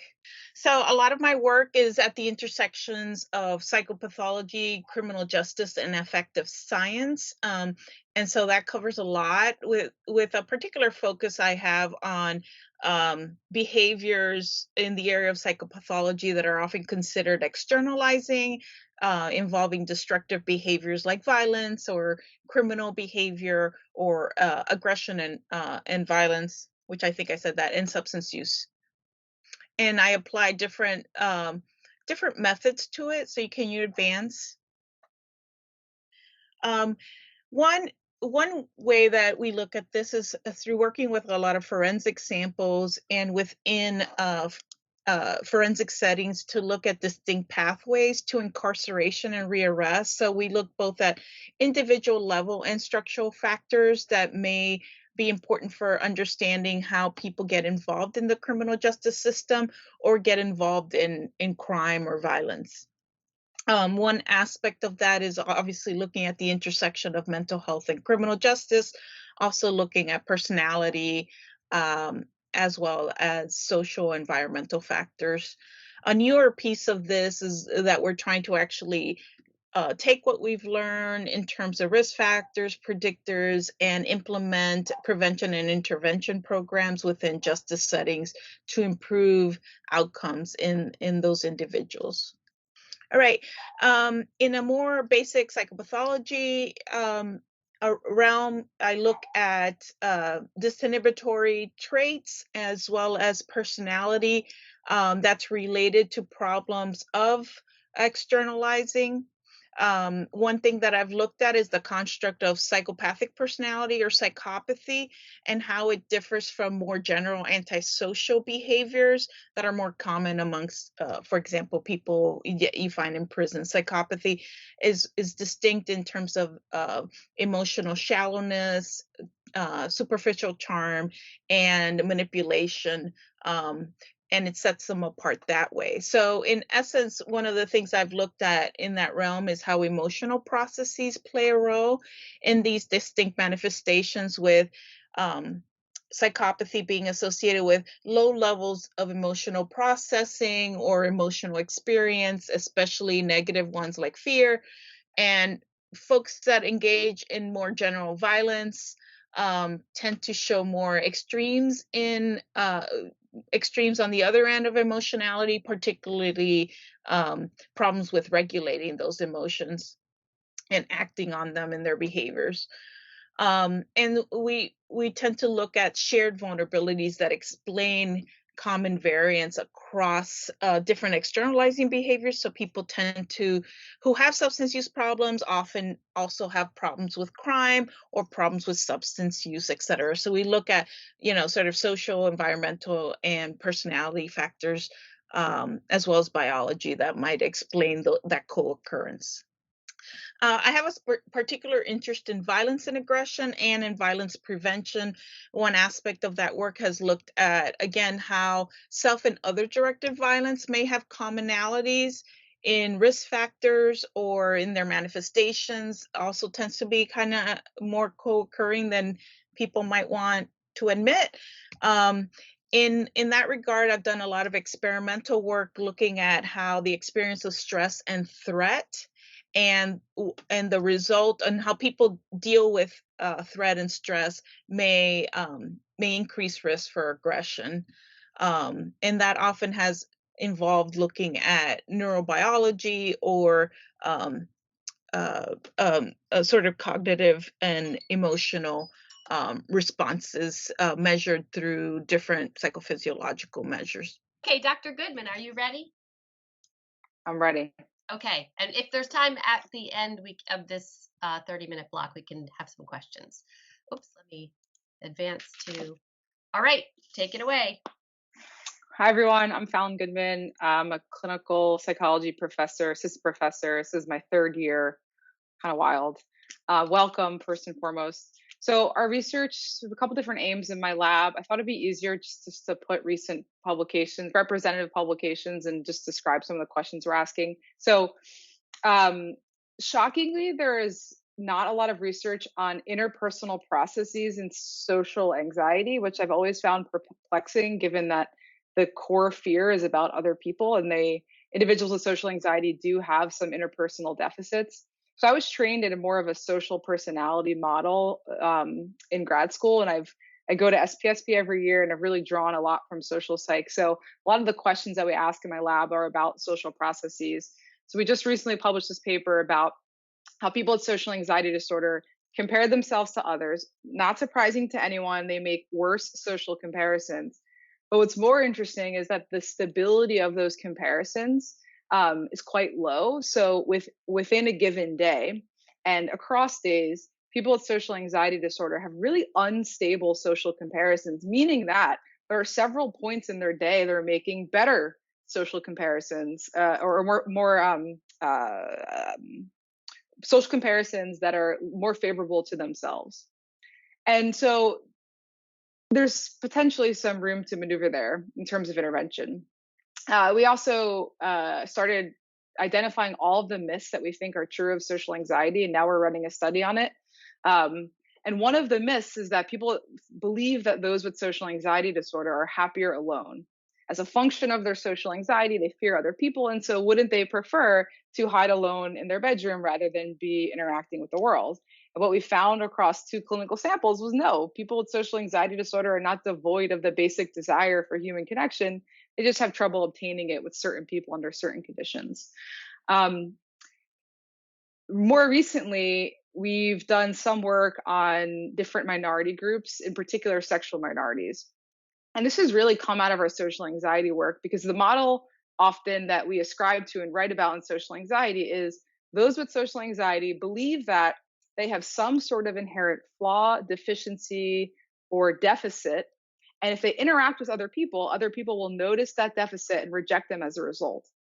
But what happens when you have a characteristic that other people perceive to be a deficit and for which you might be discriminated against? So for something like sexual minorities, a person might feel socially anxious about their sexual identity because the world has told them that it's not okay, because the world has told them that it is inferior in some way, or they've received negative discriminatory feedback. So it seems kind of random, but I think it's a nice branch from some of these models of social interactions, and specifically social anxiety. So if anyone's interested in that work, we're just starting to build a lot of it out. I'm super excited about it. Then it's interesting to go after John, because a lot of the work I've done has been identifying all of the problems with the well-being measures that John's trying to identify. So sorry if I was ever a reviewer, John, on your papers. There are over 100 measures of well-being that assess over 200 different constructs, and we really have a massive measurement problem. And positive psychology already gets enough crap that it's not going to be this type of work, including John's work, will be less likely to be taken seriously if the measurement isn't sound and taken seriously. So a lot of what our lab does is just provide recommendations, synthesize the literature, and provide some best practice guidelines, including just telling Marty Seligman that his model's terrible and he has no evidence. That's our most recent one on the bottom right here. And then the top right here, my graduate student, Brad, just recently published his first author paper in Emotion, where we're looking at essentially different characteristics of emotion processing that predict resilience broadly defined. So in this study, we had 4 years of daily diary data, which is incredible. Howard Tenon, not us, collected these data, and he generously gave it to us. And so we looked at how emotion differentiation, the ability to identify discrete experiences of emotion, help you process bad things when they happened over the course of 4 years. And we do find some effects. All right, take it away. Okay. So hi, I'm Tom Brandon. I'm a tobacco researcher, a clinical psychologist. I've been here 24 years now. I originally had my appointment in this department, and now my primary appointment is at Moffitt Cancer Center, but I'm still involved with the department. I also recently been doing a lot of work on e-cigarettes. I'm not going to talk about that today, but I know that interests people, so I'm happy to talk to people about that at any time. Today, I'm going to talk about our work that's based on classical conditioning. And you all know Pavlov and his dog, and classical conditioning plays a major role in pretty much every major theory of addictive behaviors. And it helps explain why people relapse to drug use even years after they've gone through withdrawal and have been living their life normally, but when they're exposed to a drug under certain circumstances, they have strong cravings and relapse. So based on this idea, it seems natural that a treatment for substance abuse should include an extinction component, referred to as cue exposure therapy.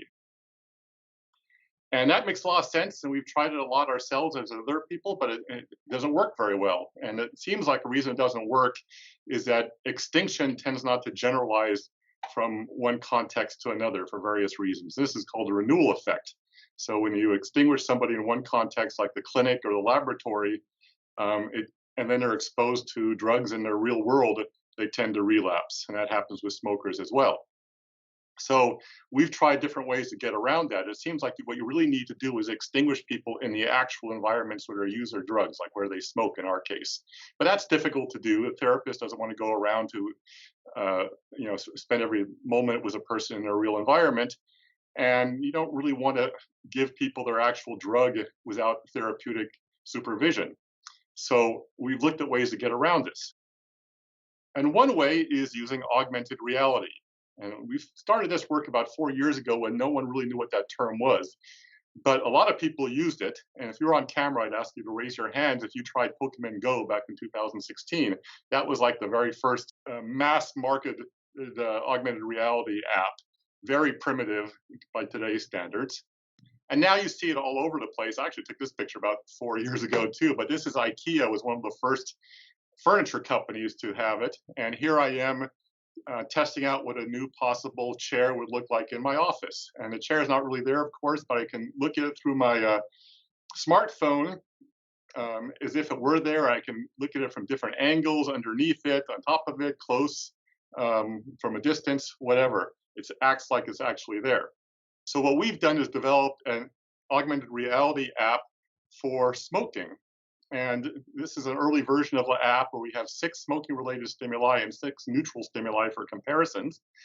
And if you click on one, like this ashtray here, you'll see a circle where you can position it somewhere, in this case, my office desk. Click that again, and the stimulus actually appears. And if this was a live shot, you'd see you can move around and look at it at different angles, and the smoke is actually rising from a cigarette. It looks pretty real. So the first study we did with this was to compare to see if we can get cue reactivity or conditioned responding to these stimuli, these augmented reality stimuli, and how that compares to responding to real stimuli. So the blue lines, graphs show urges to smoke in response to the stimuli, AR stimuli on the left side and real in vivo stimuli on the right side. And the orange columns show a neutral cue. And here we got cue reactivity to AR that was almost as strong as we would get to in vivo cues. So that's really great. We published that. And now we're actually about to publish studies showing that we can extinguish these cues in the laboratory. And we're about a week away from starting an in vivo or a naturalistic study in smokers' real environments. And you can use augmented reality today through an iPhone or a pad, or you can pay $800 for a HoloLens. Google Glasses work too, but those didn't really catch on. There are people, but other glasses are in development right now. And there's even work on an AR contact lens. So in the future, you won't have to look through your smartphone. It'd be much more naturalistic. And finally, next slide. Christine Vinci and I are doing this work. And if you want to read more about it, we published a conceptual paper, because this applies not just to addictions, but to other cue exposure type treatments as well. Thank you. Thanks, thanks, Dr. Brandon. Dr. Clayson, are you here and ready? Yes. All right. My name is Peter Clayson. I've been here a few years now in the clinical area. One of my driving questions of my research is trying to understand what are the psychological and neural mechanisms that support motivation and cognitive control. And I feel like that really encompasses everything. So that means I get to do pretty much whatever I want. But one of the reasons why I find these kind of mechanisms so fascinating is because we always talk about cognitive control deficits and all these different neurological disorders and psychiatric disorders. And I try to understand what is unique and different about, deficits in cognitive control across these disorders. So just kind of as an example of motivational deficits. So I like to look at stages of motivation rather than just simple, did someone do something? So when we see a patient in the clinic, usually when they come back and we're like, did you do your homework? And they say no or yes. And that's kind of the extent of the information we have.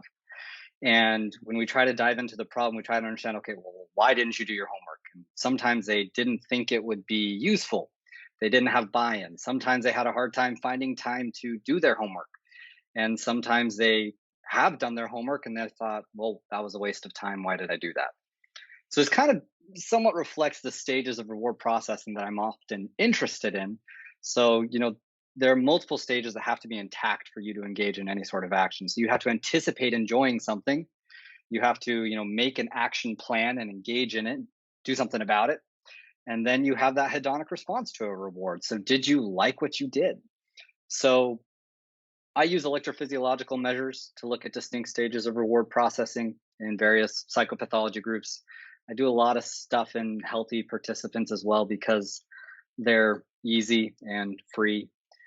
But that's kind of my substantive area of research. I also quite like open science practices. And that is that little book there at the bottom right corner, The 7 Deadly Sins of Psychology. So that's Chris Chambers' book. He's an editor at Cortex. And this book basically just talks about how psychology has gotten it so wrong for a few decades or longer. And one of his solutions is the embracement of open science practices. So I'm a big advocate of open science practices, and I teach an open science course, and I did this last spring, and it was a lot of fun. And unfortunately, it was full of clinical students. And it would have been nice to have some non-clinical students in there, which is why I'm telling all of you about it. So if you see it again, I hope you join my class. So in that class, we talk about the various different principles of open science, how they're engaged in practice. We talk about the importance of pre-registrations, about posting all of your data, posting all of your code. And we help to shake you up a bit so you're not too anxious about doing those sorts of things. And then really how to understand other people's open science practices and embrace them yourself. So I think it's a lot of fun. Everyone wrote a little paper in the course. So I hope you'll join us. I'm also a clinical supervisor in the clinic, and I teach undergraduate research methods every semester. It is the best class. It is a lot of fun teaching undergraduates how to do science well, because I can indoctrinate these open science principles and mold the minds of the future. But really, that's kind of the short and skinny of what I do. So I don't really have a disorder that I'm primarily interested in. I do a lot of depression and anxiety and schizophrenia, and I haven't collected data on a single brain since starting here because of COVID. But we are going to hit the ground running in the spring. So if you're interested in any of this, feel free to look me up, send me an email. I'm happy to chat more, but happy to answer any questions if anyone has any. We are going to move on to a section that is cognitive, neuroscience, and social, starting with Dr. Sandra Schneider. I'm Sandy Schneider. I know it says Sandy Schneider right if you ever try and email me, but Schneider is fine. Sandy is even better. I teach a couple of graduate courses, so you may see me there in experimental design and analysis of variance. And I teach a content/seminar course on judgment and decision making. My lab research is on cognitive and motivational processes and risky decision making, and we have a very active lab.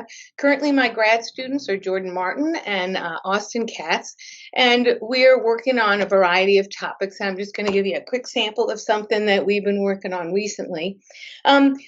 Jordan has been looking at issues of affect and emotional responses in decision making, especially risky decision making, and how we may ignore issues of probability, which has been something that I've always been quite interested in, is how we deal with likelihoods when we have to face risk in every day of our lives. So I'm not going to talk about what she's up to, but I am going to talk a little bit about something that Austin and I have been up to.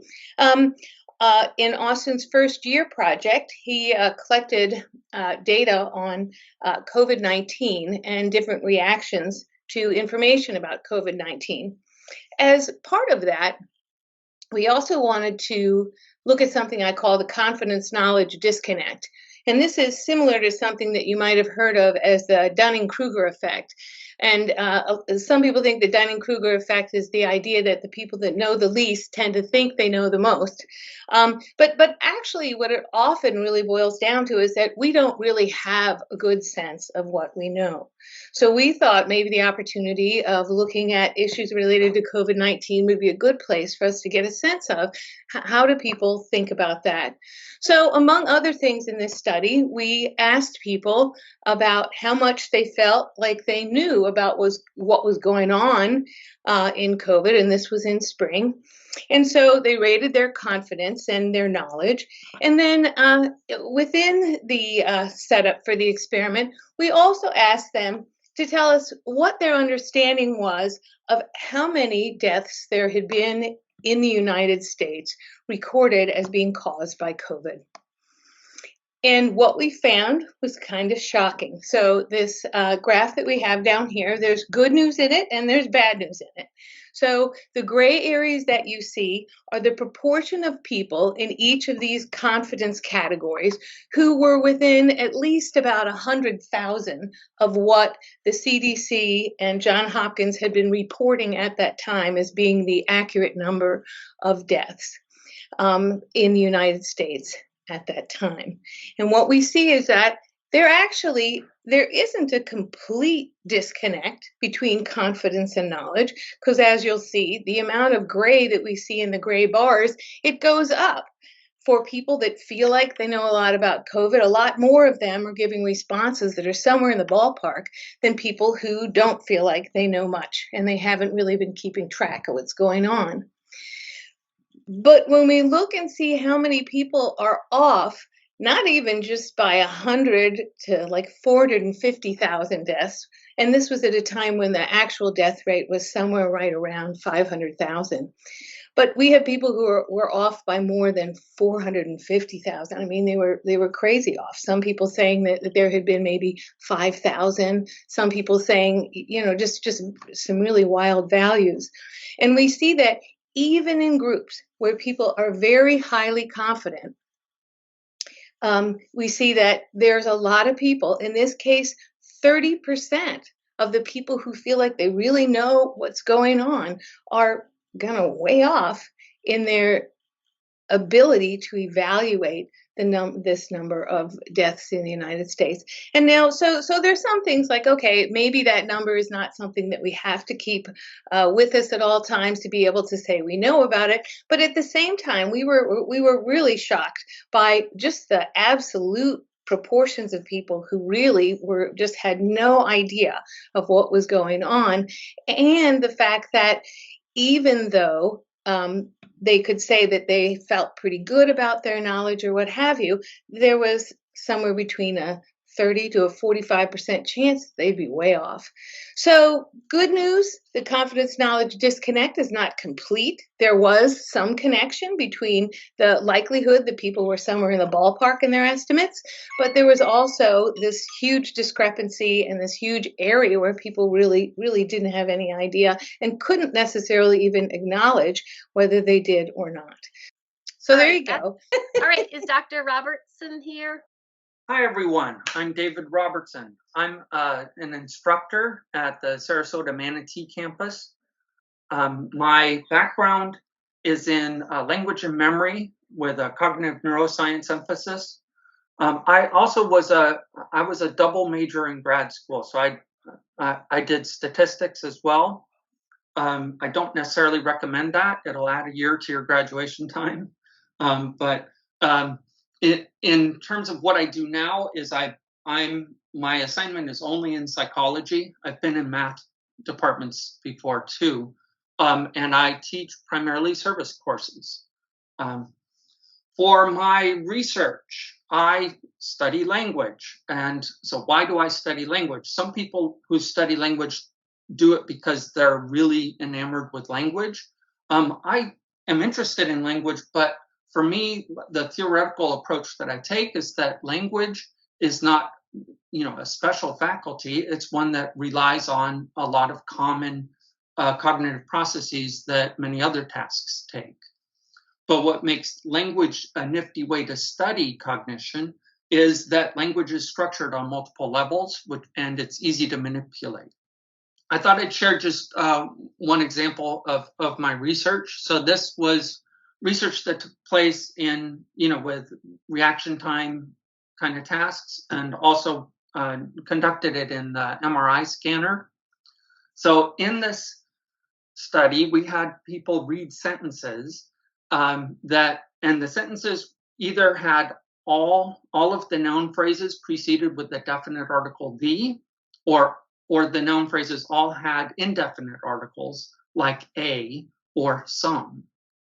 And the reason this is interesting is that definite article the, it serves as an anaphor.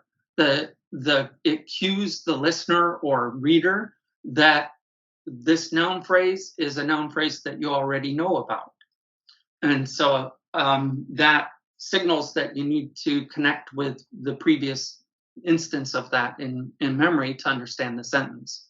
In contrast to that, saying some or an signals that the noun phrase is new, the object represented by it. Behaviorally, when you read sets of sentences with the definite article, you read them quicker, they're perceived as more coherent, and people end up having better memory for it. Then when we put it into the scanner, what we found was that there was more activation in the right frontal and anterior temporal lobes than in the left hemisphere for definite articles compared to the indefinite articles. So that gives us an idea where in the brain this mapping or anaphoric reference may be taking place.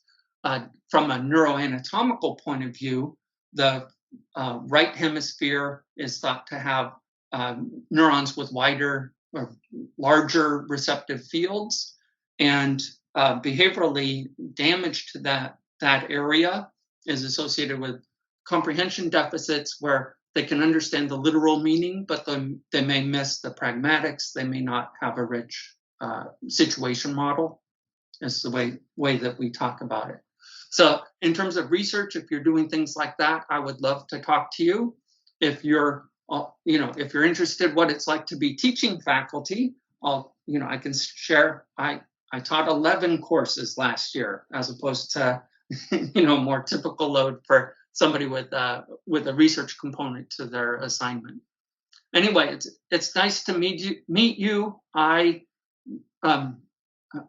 If I have extra time, maybe I'll pause for questions, or I'll donate my remaining seconds to the next people. Dr. Solomon, are you ready to go next? Yes, I'm Kristen Solomon. I'm in the social concentration of the CNS area. And my areas are not just social psychology, but also health psychology. And I utilize a lot of cardiovascular psychophysiology in my research. So I was trained as a social psychologist. That's why at the top right, you see a nice picture of the Milgram study. And but within that social psychological training, I also received training as a cardiovascular psychophysiologist. And then I went on to do my postdoc in health psychology and cardiovascular behavioral medicine, and all the while using tools like blood pressure and heart rate, impedance cardiography, and heart rate variability measures to really examine not just how individuals respond to social situations, but also as a predictor of future cardiovascular diseases. So a lot of my research, I bring people into my laboratory, I present them with some kind of stressful or demanding task or situation, such as preparing and giving a speech, or doing mental arithmetic, counting backwards out loud by steps of 7. And then use this paradigm to study, I've used this paradigm to study such things as ethnic and racial minority and underrepresented individuals' responses to discrimination and unfair treatment, to see how how racism might influence increased risk for cardiovascular diseases. More recently, I've been interested in women's cardiovascular affective and behavioral responses to sexist treatment, distinguishing both hostile sexist and benevolently sexist treatment. To see how those might influence their academic outcomes as well as how they influence their cardiovascular outcomes. And then I've also done research in collaboration with clinical colleagues looking at depression and post-traumatic stress disorder and how those affect stress responses that might be indicative of the disease and psychological processes. So I do a lot of different things that overlap between both social psychology and health psychology and even a little bit of clinical psychology. And if any of those sound interesting to you, then please reach out to me and talk further about them. And then I also teach a course on the psychophysiology of stress and coping. So it focuses both on theories of stress, theories of coping, and then measurement of those two things, which includes a number of psychophysiological measures. So I cover cardiovascular psychophysiology as well as psychoneuroimmunology and psychoneuroendocrinology, cortisol, immune function, things like that. So if that sounds interesting to you, I often get students from all three areas in my classes, my graduate courses. The readings tend to be from all three areas, not just social psychology. So, Dr. Pezzo, are you here? Okay. So my name is Mark Pezzo. I have the Social Judgment Lab, which is on the St. Petersburg campus. Like Sandy, I'm a JDM researcher primarily. I teach judgment decision making at the graduate and undergraduate level. I teach social psych, I teach stats. And a lot of you may not know that I actually was trained originally in a perception lab, and I have taught perception for a number of years. This will be relevant in a second. So my research is in a couple of different areas. I've been doing a lot of stuff for the past couple of years on algorithm aversion, basically just general aversion to using technology and algorithms to help us make decisions or make the decisions for us. But I'm also, probably my primary area of research is how we make sense of unexpected events. So, I've been studying hindsight bias and surprise for a number of years. Kind of like with algorithm aversion, my approach has been that the bias is not as big or as bad or as inevitable as people think. And so I kind of feel like that research has run its course. I still have a few more publications to get out, but I've been trying to spread out to other areas of surprise. One that I've collected a little data is on musical surprises. And so I'm talking about things like syncopation, because I'm also a musician. If anybody has any interest in that, contact me. I'd love to talk to you about doing a couple studies. But what I'm going to talk about today in my remaining 3 minutes is normative surprises, which I don't know if Jen and Joe know that I have any interest in this at all, but I've really become interested in why people take offense at things.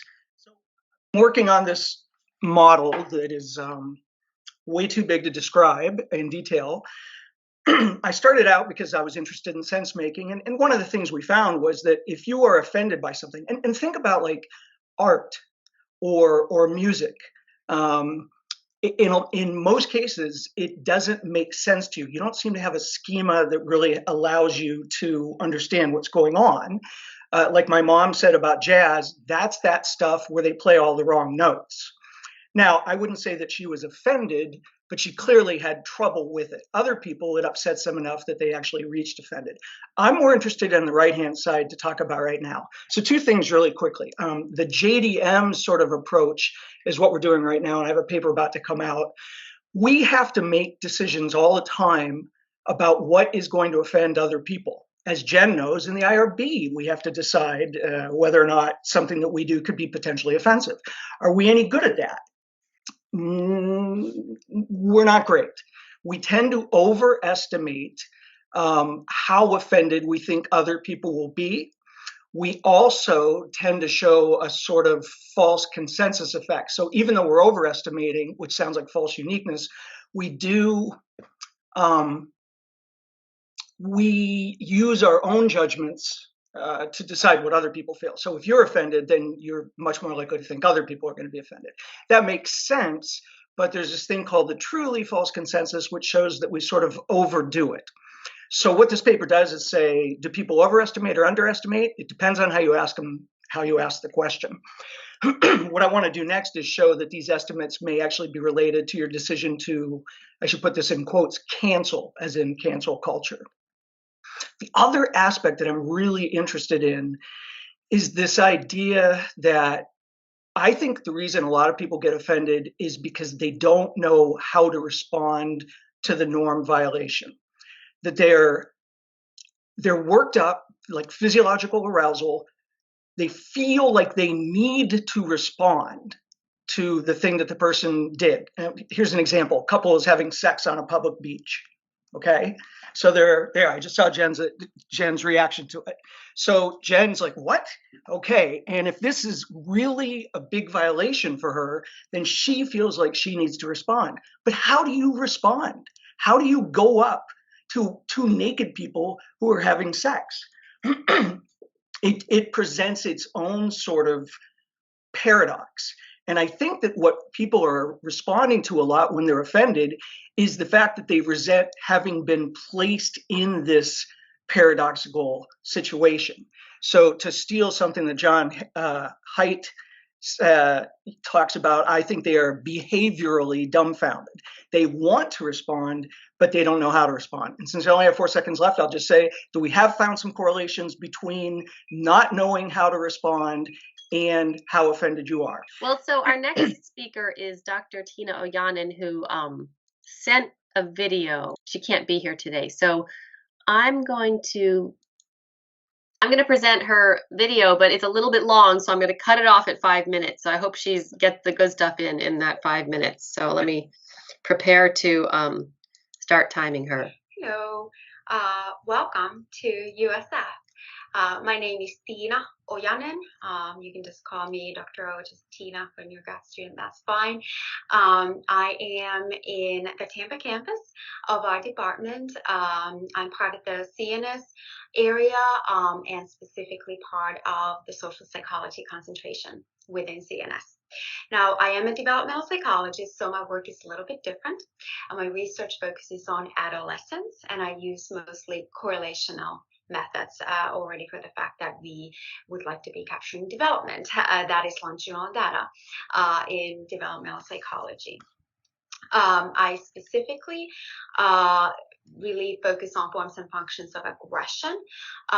So we have reactive aggression, that is explosive, emotionally laden aggression, hostile attribution bias, the idea that you don't trust other people really kicks in there and predicts setting aggressive goals, enacting aggression. And then peer rejection is highly linked to even peer victimization, in fact, is related to reactive type of aggression. And together with that, social information processing, those patterns and the behavior, that response from peers creates a vicious cycle where, unfortunately, that those cognitive behavioral cycles and those social adjustment cycles may maintain aggression for long periods of time, years and years in life. Proactive aggression is different. So now we're talking about intentional, goal-driven aggression, no emotional arousal. You can be even laughing at somebody, having fun. So bullying aggression includes this type of proactive use of aggression. It's related to goals for status and influence, especially during adolescence, and overall aggression peaks during middle school, as well as do concern for status and popularity and power amongst peers. So if you are using more sophisticated forms of aggression, proactive aggression, perhaps relational social aggression, which is manipulating peer relationships, then that unfortunately tends to get you status, especially if you otherwise have a relatively good social skills, you score high on social perception, social intelligence, and you're able to balance aggressive behaviors with prosocial behaviors. So aggressive behaviors not always negatively correlated with prosocial behaviors. It may co-occur with them, and popular use actually use both to gain popularity, and then unfortunately, once you're there at the very top, relational forms of aggression, more sophisticated forms of aggression in general, are very effective, unfortunately, wielding social power. And bullying goes together with all of this because, again, bullying aggression is proactive aggression, though we have very specific definition for bullying behavior. It is intentional, it's enduring, it doesn't happen once, it doesn't happen twice, it can go on for years and years, and there's a social status or power difference between the bully and the victim. So you have to be able to have self-assertion, maybe even you have that popularity and status amongst peers for you to be even able to bully other people. Of course, there are other correlates such as narcissism, psychopathic traits have been associated with bullying, and then also low levels of affective empathy. Though bullies may have at least average level of cognitive empathy. They understand that the victim is suffering, but they simply don't feel the feelings or the suffering of the victim, which right there explains why somebody would be able to bully other people in the first place. And of course, these days we have cyberbullying. A lot of these behaviors take place online, and then the definitions of bullying and aggression involved gets a little bit interesting. We have scholars disagreeing a lot about the definitional issues, and there are different kinds of measurements out there.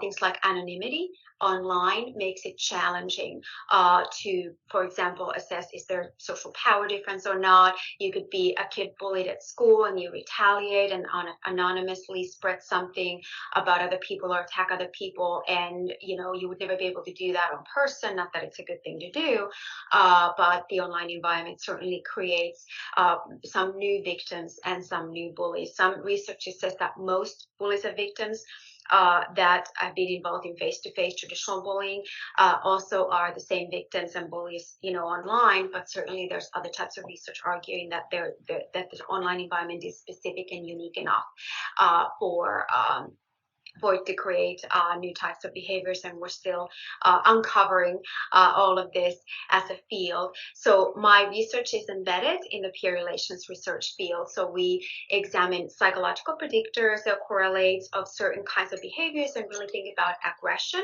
pro-social behavior. So there's a time for a question for the CNS concentration before we move on to the next 30-minute segment. And by the way, Dr. Anthony Coy is also in the CNS concentration, and he sent this link to a video about his research. So any of you can click on this and I can send that out later. Let's get started on our next half-hour session. This is going to be presentations by 2 industrial organizational psychologists and then 3 members of the CNS area. Take it away, Dr. Merlot. All right, thanks, Jennifer. Okay. Hi, everyone. My name is Kelsey Merlot, and I'm an assistant professor in the Industrial Organizational Psychology program. My research broadly addresses questions related to emotions at work. More specifically, my research addresses emotions through 3 time perspectives. So, how we experience our emotions in the moment, how emotional experiences can accumulate over the day to influence how we feel when we go home, and how we reflect over important emotional events in our lives and the sense-making strategies we use to connect these events in our past to our present. Within this space, I really focus on the role of core affect and emotion episodes while at work. So core affect is the underlying feeling state that we always have. It can be positive, it can be negative, it can be at the forefront of our minds, or it can fade into the background.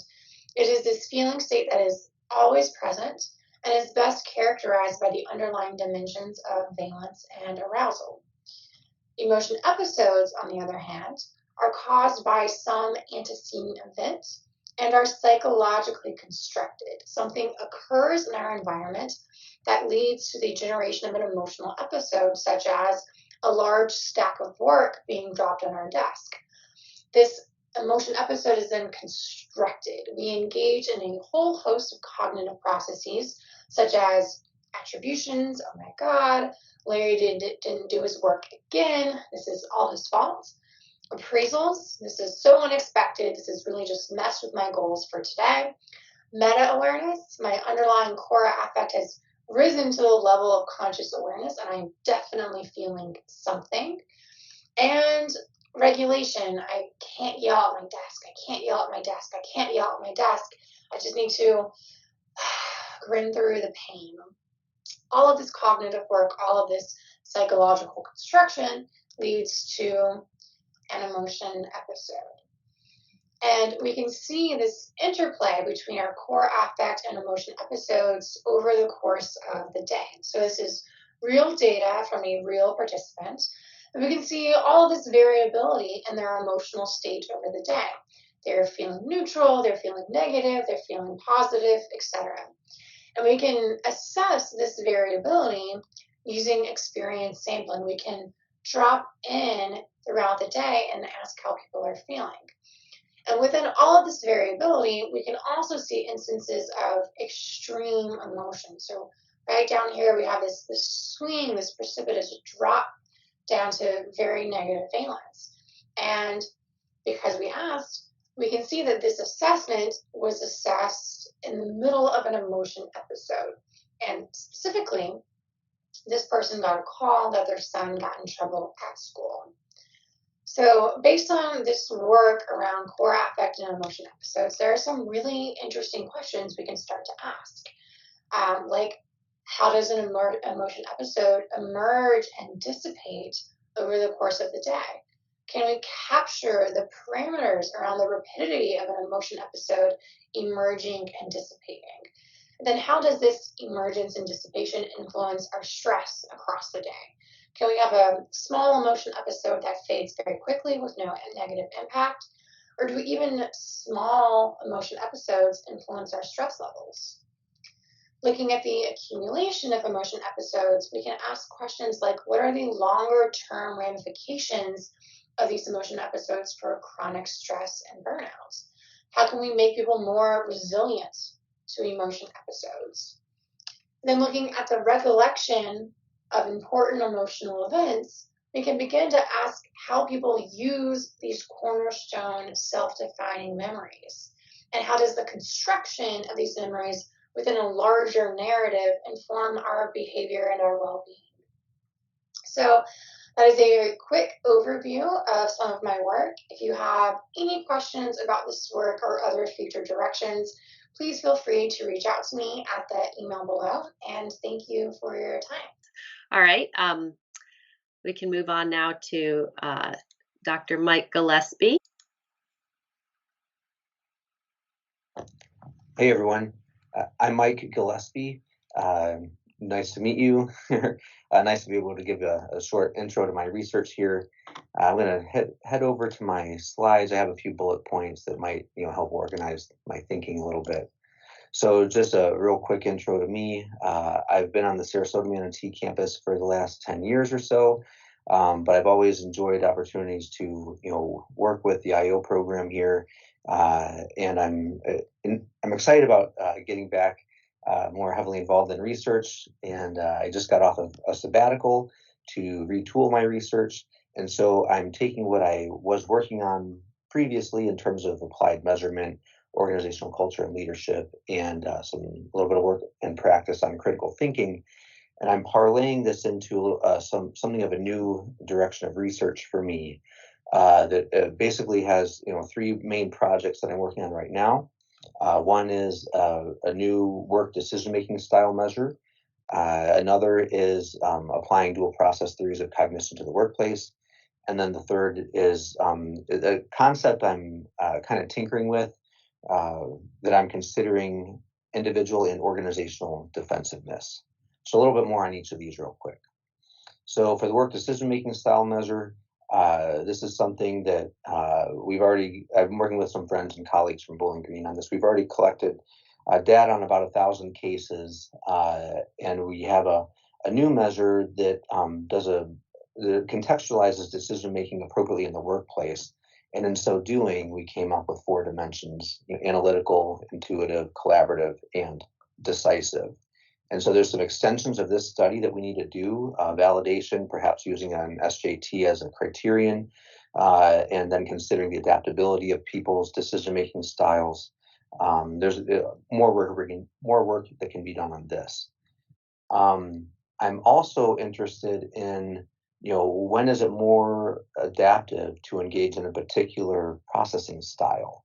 So my research, or my a little bit of research and more practice on critical thinking helped me understand that, yes, there's tremendous value in a structured thought process, but we don't always want to rely on a slow, methodical, rule-based system of thought. It sure has its place, absolutely, in our research and our science. But do we really need to apply that to every little decision that we make in life? Probably not, or we'll end up bottlenecking we'll have a bottleneck there, right? It just doesn't work. There's a reason that we have a fast mode. So that's kind of something that I'm working on. And then as I consider the types of dysfunctions in people and organizations that are really the most impactful, a lot of it seems to come down to defensiveness. And so I'm interested in individual and organizational defensiveness. And part of that is, kind of trying to disentangle, is organizational defensiveness an aggregate of individual defensiveness, or is it something, different? So paying attention to that, typology or the composition model is, I think, potentially interesting. It draws this line of research draws from various different fields in psychology.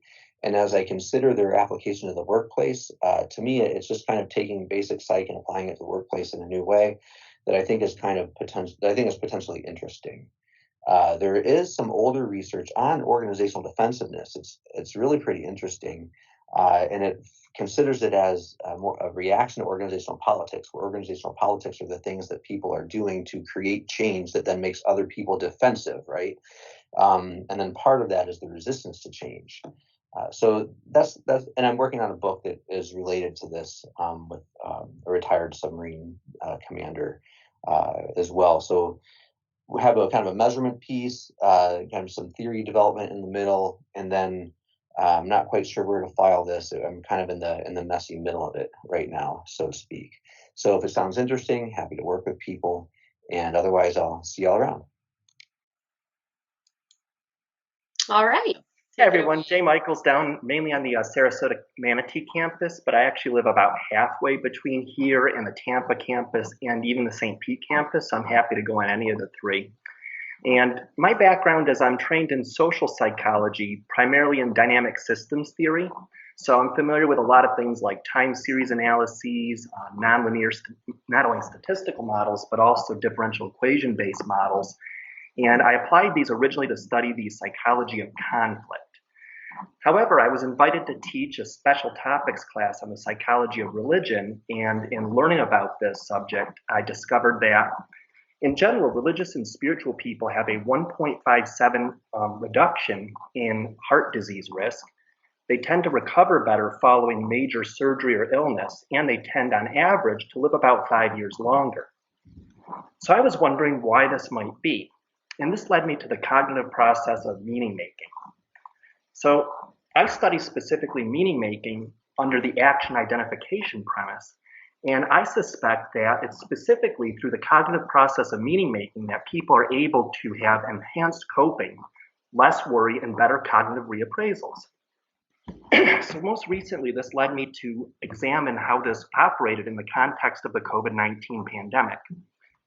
So in my model, we could specifically see what I discovered through a longitudinal study between June and October of 2020, that people who had higher levels of spirituality tended to have higher levels of both meaning in life presence, as well as meaning in life search. So you can see those are the mediators. What I also found, if you take a look at the green arrows, the key paths indicate that when people had a higher level of meaning in life presence, which is the top mediator there, they tended to have a reduction in their levels of distress, both in June and in October. In the slide, the negative symbol's a little hard to see. Conversely, people who had higher levels of spirituality also had greater propensity for meaning in life search. And as we know, when people are seeking meaning in life, that by itself is distressful. Unsurprisingly, people who were seeking meaning of life and had high levels of spirituality, they actually had more distress in June. But importantly, that meaning in life search did not have a significant statistical relationship to their level of distress in October. So the general conclusion I have from this, I'm working on an article about this now, is that when people have higher levels of spirituality, it facilitates meaning in life search when they have a disruption in their life, such as from a pandemic. But then for some people, they're able to maintain that sense of meaning in life presence. And this bodes well for religious people and spiritual people being able to weather the pandemic a little bit better. Now, underlying this, I suspect that it has to do with the fact that spirituality tends to confer a sense of meaning in life for people. And it does this specifically by enhancing the cognitive potential to create more global and an integrative framework to understand life events. Put it another way, religion and spirituality serve as an anchor for people's lives that they can turn to even when life events are highly disruptive. So let me just conclude here real briefly about another idea I'm going to begin working on probably in the new year. I was thinking about these ideas this morning that dawned on me. Maybe meaning in life is not by itself completely stable, of course. So I'm wondering if meaning in life actually operates similar to state versus trait self-esteem. So I want to take a look at this and maybe develop some new scales down the road. So in any case, if any of this sounds interesting to me, feel free to reach out. Happy to collaborate, and wishing everybody a fantastic afternoon.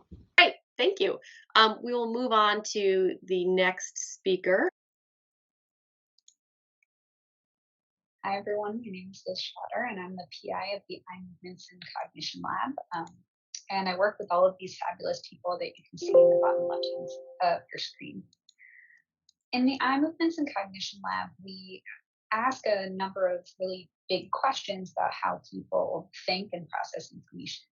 And the current big questions that we're interested in investigating are, how do people read? So how do people put together a series of snapshots that they get by looking at different parts of the text and put those together and make sense of what they're reading? Another big question we ask is, how do deaf people process text? So typically hearing people hear the text in their head as if they had sounded it out. But deaf people obviously don't have those same representations. And so we are investigating how they're able to process text efficiently without those representations. The last big question that we ask is, how do people who have experience processing music and playing music, how does that change the way that they do things like read text? So how does that affect their cognition? We use a number of different methodologies to study this. So on the left, you can see our eye tracker. On the right, you can see an EEG, participant set up in an EEG experiment. And we also use combinations of eye tracking and EEG at the same time to try and answer these questions that I've mentioned before. In terms of some of the findings that we have, so to answer this question about how deaf people process text, one of the things that we do is we study how they process American Sign Language. So this is a visual language, and when people are comprehending somebody signing, they tend to look at the person's face, but the manual signs, their hands are kind of around the periphery of where they're looking. And we've actually shown that deaf people are able to process this information more efficiently than hearing people who don't know sign language.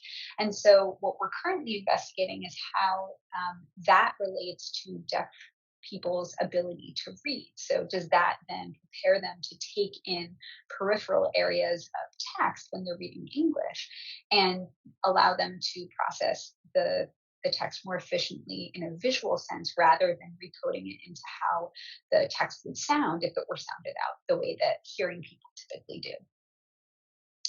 In terms of some of our EEG studies, we look at some components in the brain's response to text when people look at words or when those words are presented in the periphery as well. And we look at some components that are known to reflect the degree to which people expected a word before they ever saw it, and the degree to which they think that that word made sense even when it wasn't expected, given the context that it appeared in. And so we're investigating how people are able to engage in these processes that generate those two different responses when they look directly at the word. So when the word is presented in the very center of where they're looking, and also how they're able to do that when it's presented in the periphery.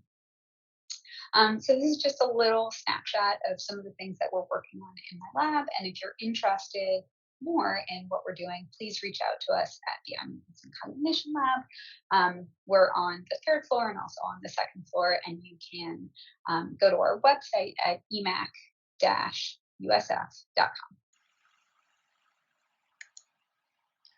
Well, hello and attention. I am Dr. Thomas Sanaki. I study attention in relation to the real world, including perceiving what's going on around you, scene perception, and visual cognition in general. So during your PhD career, you're going to use lots of attention. You want to learn to set your attention well, okay? We set our attention on tasks. We hope to be able to focus on those tasks. And here's just a sample of some data that we've collected with a dynamic task situation. The first picture just shows that there's the same task going on in all 4 corners of the screen. And this is single tasking, the best case for when you really need to focus on a task. Now, you'll probably need to do multitasking sometimes, as you've probably learned. And you can do multitasking without too much cost if you keep it organized. And so performance in our experiment here went down by 14% when subjects had to do a different task in every quadrant of the screen. But now here's the most dangerous thing. When your multitasking gets disorganized, then there's a big cost. In this case, the 4 different tasks are all mixed throughout the screen. It's really the same individual elements, but that mixing makes things much more difficult. And an even worse result is that subjects were not able to increase their efficiency in the situation. In the other situation, the subjects learn to set their attention, even for the 4 tasks, and do pretty well, but not when things get disorganized. It turns to chaos. So take time to organize, set your attention well.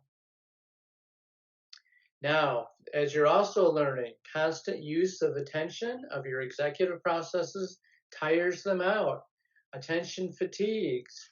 It's like a muscle that really does use lots of blood and sugar and so on, and it gets fatigued. Your attention will often need to be restored, and you can restore it both with long-term methods and short-term methods. Then your attention will get better, and you'll be able to learn more efficiently, do your tasks better. So here's our restoration phase. Nature has been shown to be one good method to restore attention. The critical thing is that you need to get away from demands, get away from tasks. Nature can be a good way to do that. This is Weeden Island Preserve, which is a really nice place over on the water. USF is a good place for short breaks where you can restore attention, especially if while class is in session and the sidewalks aren't so busy with people moving. It's really a lovely campus for walking and restoring your attention. I'll just mention a few other good places around here. Lettuce Lake Park is a great park just a little bit to our east. Rowlett Park is to the south towards the center of the city a little bit, and there's hills there as well as lovely park scenery. And then one secret, if you really need to get away, Violet Curry Preserve, you can find that in Google Maps, is a lovely woods. It is a little isolated, and so sometimes that's really good. Sometimes it's safe, I think, but sometimes you'll want a friend. Okay, so set your attention well, restore it regularly, and good luck in your PhD career. I don't have any questions. I just found it kind of funny that Tom mentioned Lettuce Lake Park because I'm planning to head over there Sunday. Have you never been there? No, I haven't. It's really nice. That's what I've heard. The next half hour is going to be cognitive neuroscience and social. So, Dr. Kirstine, on that note, are you ready to give your presentation? I am prepared. All right. Okay, so welcome to USF. And so I teach about adolescent brains and behavior and drugs of abuse. So my classes are drugs and behavior and physiological psychology. So I'm a neuroscientist, and so when we are trained as neuroscientists, we use all of these tools. We study behavior, genetics. We can use mice that have been genetically modified to look at behavior. Chemistry. Did you have a question? No. I am special. My specialty is in neurochemistry, so I study dopamine, a neurotransmitter that makes you feel good, and it's released in the mesolimbic dopamine pathway, and that's part of the anatomy. We study the physiology, biology, and then recently we're looking at the molecular biology of some of these things. And how do we do that?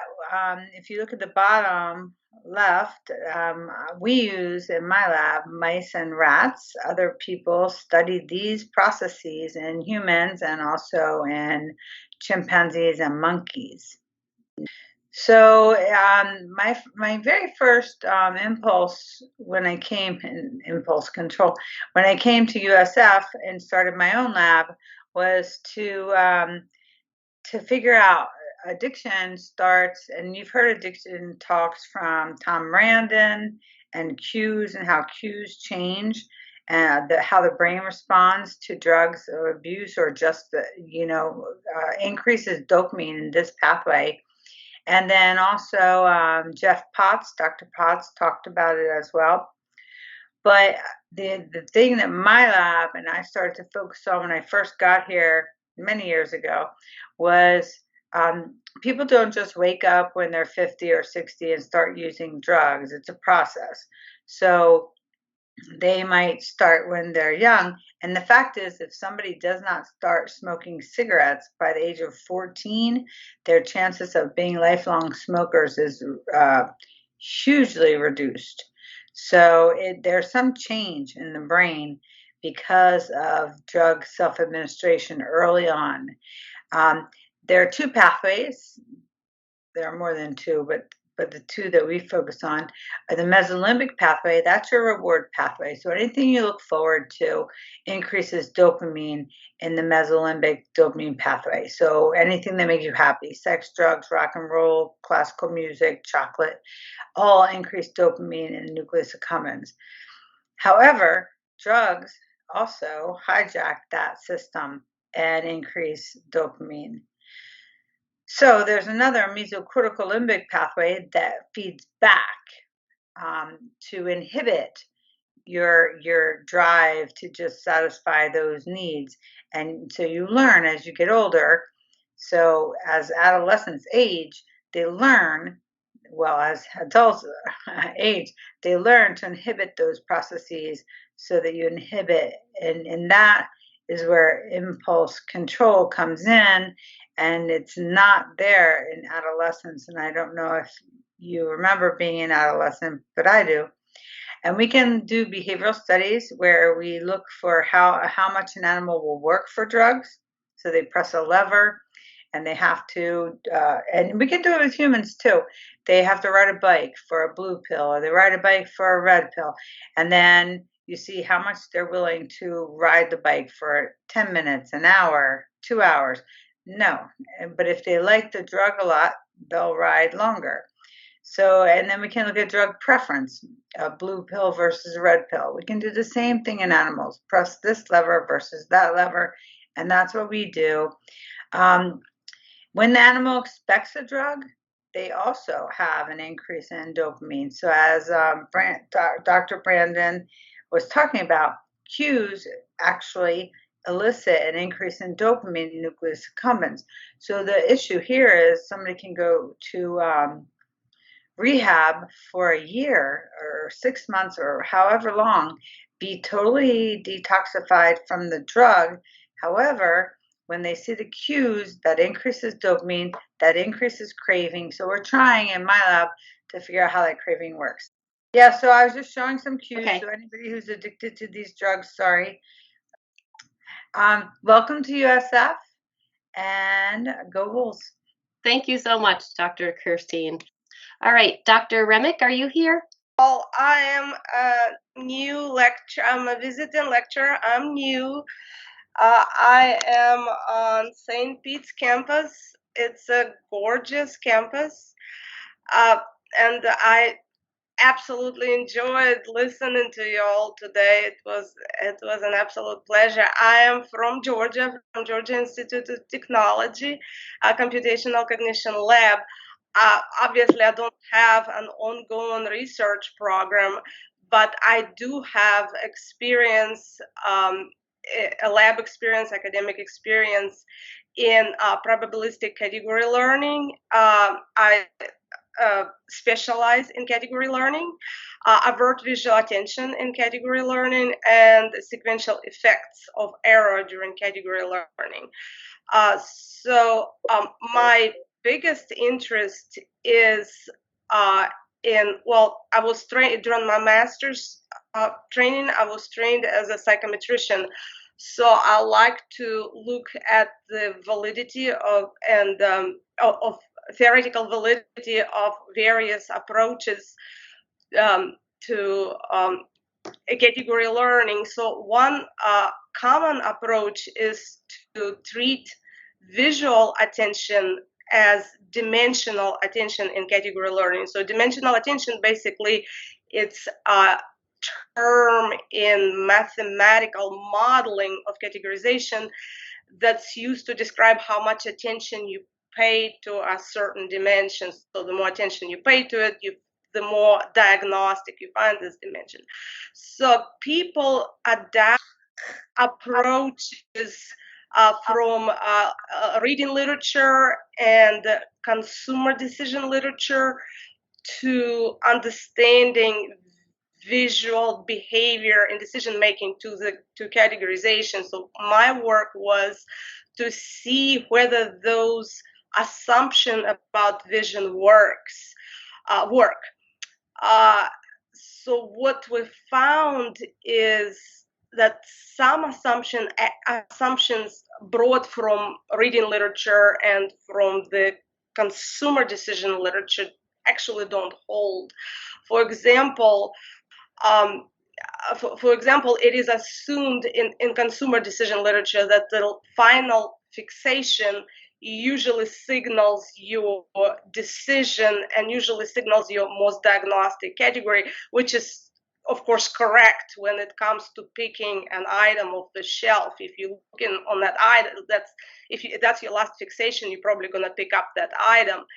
In categorization, however, it is not necessarily the case because people tend to test multiple very idiosyncratic rules, and just because they're looking at something, it doesn't mean they are devoting their sole attention to that particular category dimension. They may be synthesizing it at the moment of various missions.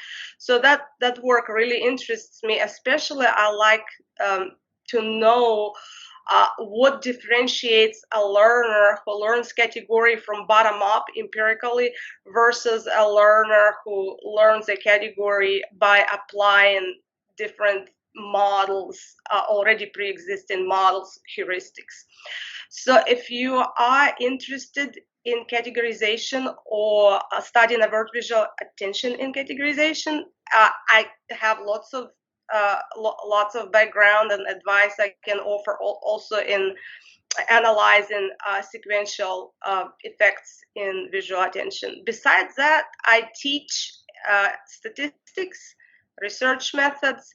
I can teach category learning, obviously, and physiology of attention, especially visual attention. And I think I'm going to conclude with that and donate my remaining time to whoever's next. Thank you, Dr. Remick. Thank nice you. Job. Dr. Hoogland, would you like to to go? I'm Dr. Charlie Hoagland. I am a visiting instructor or lecturer, not quite sure, but I think it's instructor still. Anyway, I'm a visiting instructor at USF Tampa, and I am a social psychologist by training. My expertise is in social comparisons and comparative emotions, like envy and Schadenfreude. I don't have an active research program, but I've got a very deep knowledge of envy and Schadenfreude, and I still do reviews for journals like Motivation and Emotion. So if you are interested in social comparisons and especially envy, and the controversy over malicious versus benign envy, should envy be a unitary construct? Does it start as undifferentiated envy and based on cognitions? It turns into one of these other two categories. These sorts of controversies. Shoot me an email, and we can meet, or I can just answer whatever questions you have. I spend most of my time teaching, and I've really been privileged and challenged to have a really wide variety of courses that I've taught over the years.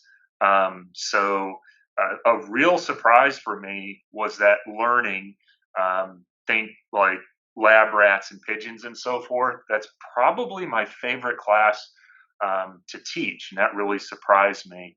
But the students love it, and it's really rewarding to give simple explanations for seemingly very complex phenomena. I enjoy teaching personality quite a lot. I'm a social psychologist, so usually I had personality measures in my studies anyway. Love teaching statistics and research methods. I teach it almost every semester. In the past, I would teach the first semester a lot, but lately I've been teaching experimental design and analysis. Something I've really enjoyed has been working with graduate students, like with them as my course assistant or teaching assistant. Who knows, maybe sometime you'll work with me. And for the first time in several years, I might get to teach social psychology again. So I am very much excited about that. So that's me. So in terms of research that I'm fairly up to date on, envy, Schadenfreude, so that's kind of the joy people sometimes feel when those they want to fail do fail.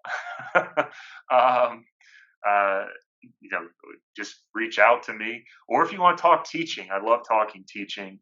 I'm an email away. Thanks, Dr. Hoagland. Nice job.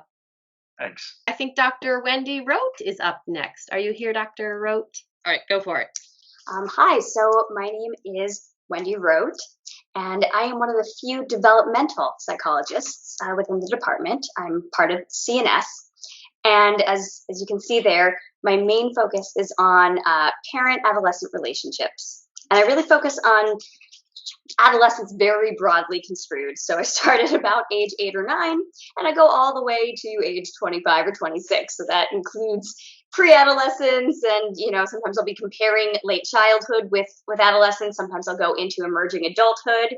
In fact, you can see up there on the left, I do some research on helicopter parenting, and a lot of that research particularly focuses on college student populations and that autonomy process. But most of the work I do really focuses on, because I do work on adolescence, on autonomy development in its various forms, and autonomy as it relates to parenting. And I besides work on helicopter parenting, I also do work on inductive discipline and guilt induction and psychological control up in the right-hand corner, kind of more monitoring and behavioral control, bottom right corner, and also more adolescent or child-driven processes like disclosure and concealment. But within all of these different areas, what I'm most interested in is the role of interpretation. And that's why you see it there kind of center of the whole slide. Because to me, it's interesting, but it's not as interesting to know what parenting or family behaviors are associated with which outcomes, but more the process and how that process differs depending on how individuals perceive that parenting behavior. So it's not really about the objective behavior as much as it is the lenses we put on that behavior. And then my research looks at all the different factors that can affect those interpretations. And you see some of them listed here. So sometimes I look at who the person doing the parenting or socialization behavior is. I did some research on inductive discipline in regards to peer aggression, comparing how adolescents viewed inductive and guilt inductive responses from parents versus teachers. Sometimes I look at the role of the perceiver, and this could be something like age or gender. Oftentimes I also look at adjustment, so how problem behaviors or depressive symptoms affect the way adolescents view parenting responses. For example, kind of depressive biases making adolescents view parent inductive messages as more guilt-inducing and shame-inducing. Sometimes I look at the context. In fact, the context is super important. And this could be something that comes from my background in moral development, looking at the difference between parenting about moral issues that are, kind of affect the welfare and rights of others versus more personal choices. And the impact of parenting really differs. The interpretation of those practices differs. Sometimes it's relationship history. Does helicopter parenting or guilt induction have the same interpretation and outcome in a warm, supportive parenting environment, or in the US versus China, cultural norms? And then sometimes I look more specifically at like variations in exactly how a parenting behavior or socialization behavior or an attempted disclosure is expressed. The form of the communication, things like wording and tone, or subtypes of those various inductive responses or combinations, and how different types of discipline strategies get combined. And all of these things seem to affect interpretations, which then affect those child and family outcomes. So that's kind of what I do in a nutshell. So, hi everybody. Thanks for bearing with me for these Meet the Faculty events. My name is Dr. Jennifer Bosson. I am in the social concentration in the CNS area on the Tampa campus. I've been at USF since 2006, so you can do that math. Last 2 weeks ago, you saw my colleague or my collaborator, Dr. Joe Vandelo, explain how I was lost in the world until I came to USF and met him and started collaborating with him on precarious manhood. And although his dramatization was a little bit embellished, he's not wrong that we did start collaborating after I got here, and we developed a theory of precarious manhood, which posits that around the world, many cultures construe the male gender role as a more hard to earn, easy to lose, and must be proved social status than the female gender role. So I'm going to talk to you today about some research. We recently partnered with a group of, with a core research team, some scholars at the University of Gdansk in Poland, who organized a cross-cultural data collection, a very ambitious collection of gender belief data in 62 different countries. And we've published a few papers so far from this data collection. It just ended in early 2021, I think.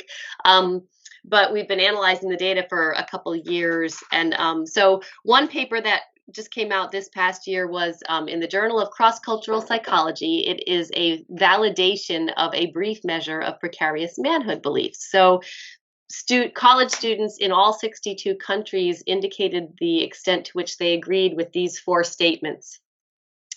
Other people often question whether a man is a real man. Some boys do not become men no matter how old they get. It is fairly easy for a man to lose his status as a man, and manhood is not assured. It can be lost. So a very brief measure, pretty face valid, pretty obvious what we're asking. And one of the steps in being able to analyze and use these data was to establish measurement and variance of the 4-item scale.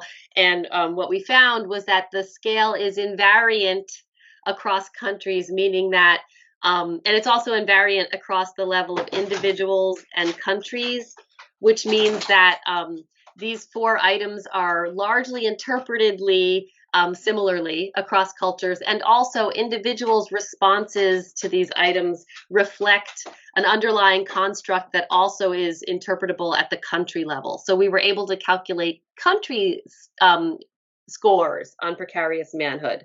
And right now is the time that my dog decides that he needs my attention. So this map, and I wish it was a little bit visually more appealing, but this shows you across the 62 countries for which we have data.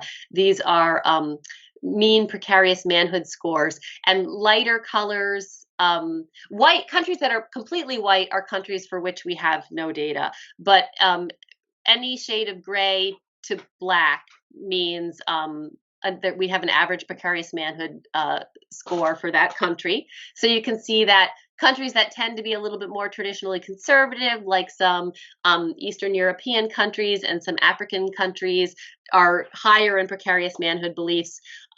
You've got Scandinavian countries are a little bit lower. Canada is a little bit lower in precarious manhood than the US. And then another interesting effect we observed was, in addition to measuring precarious manhood, we also measured people's endorsement of ambivalent sexism, which comprises attitudes of hostility toward women, benevolent chivalry toward women, and then we also measured ambivalence toward men, which consists of hostility toward men and then benevolence toward men. And we also, our country level index of gender inequality is the GGGI. So if you look over here at the far left, our precarious manhood scale is correlated with all of these other gender scales and also with country level gender inequality, and it accounts for unique variance in country level gender or inequality. So it seems to be a meaningful measure of gender beliefs that co-varies with country level gender inequality, and it also co-varies with other, but is distinct from other cross-culturally validated measures of gender beliefs. And so that was kind of an exciting finding for us to have these cross-cultural data that validate the usefulness of our scale. And that's all. So now we have a few minutes for questions. So I was just curious, with the work that you do, Dr. Root, have you looked at whether like depressive symptoms in the child can then also inform how the parent like implements different parenting techniques, like if it's like bi-directional?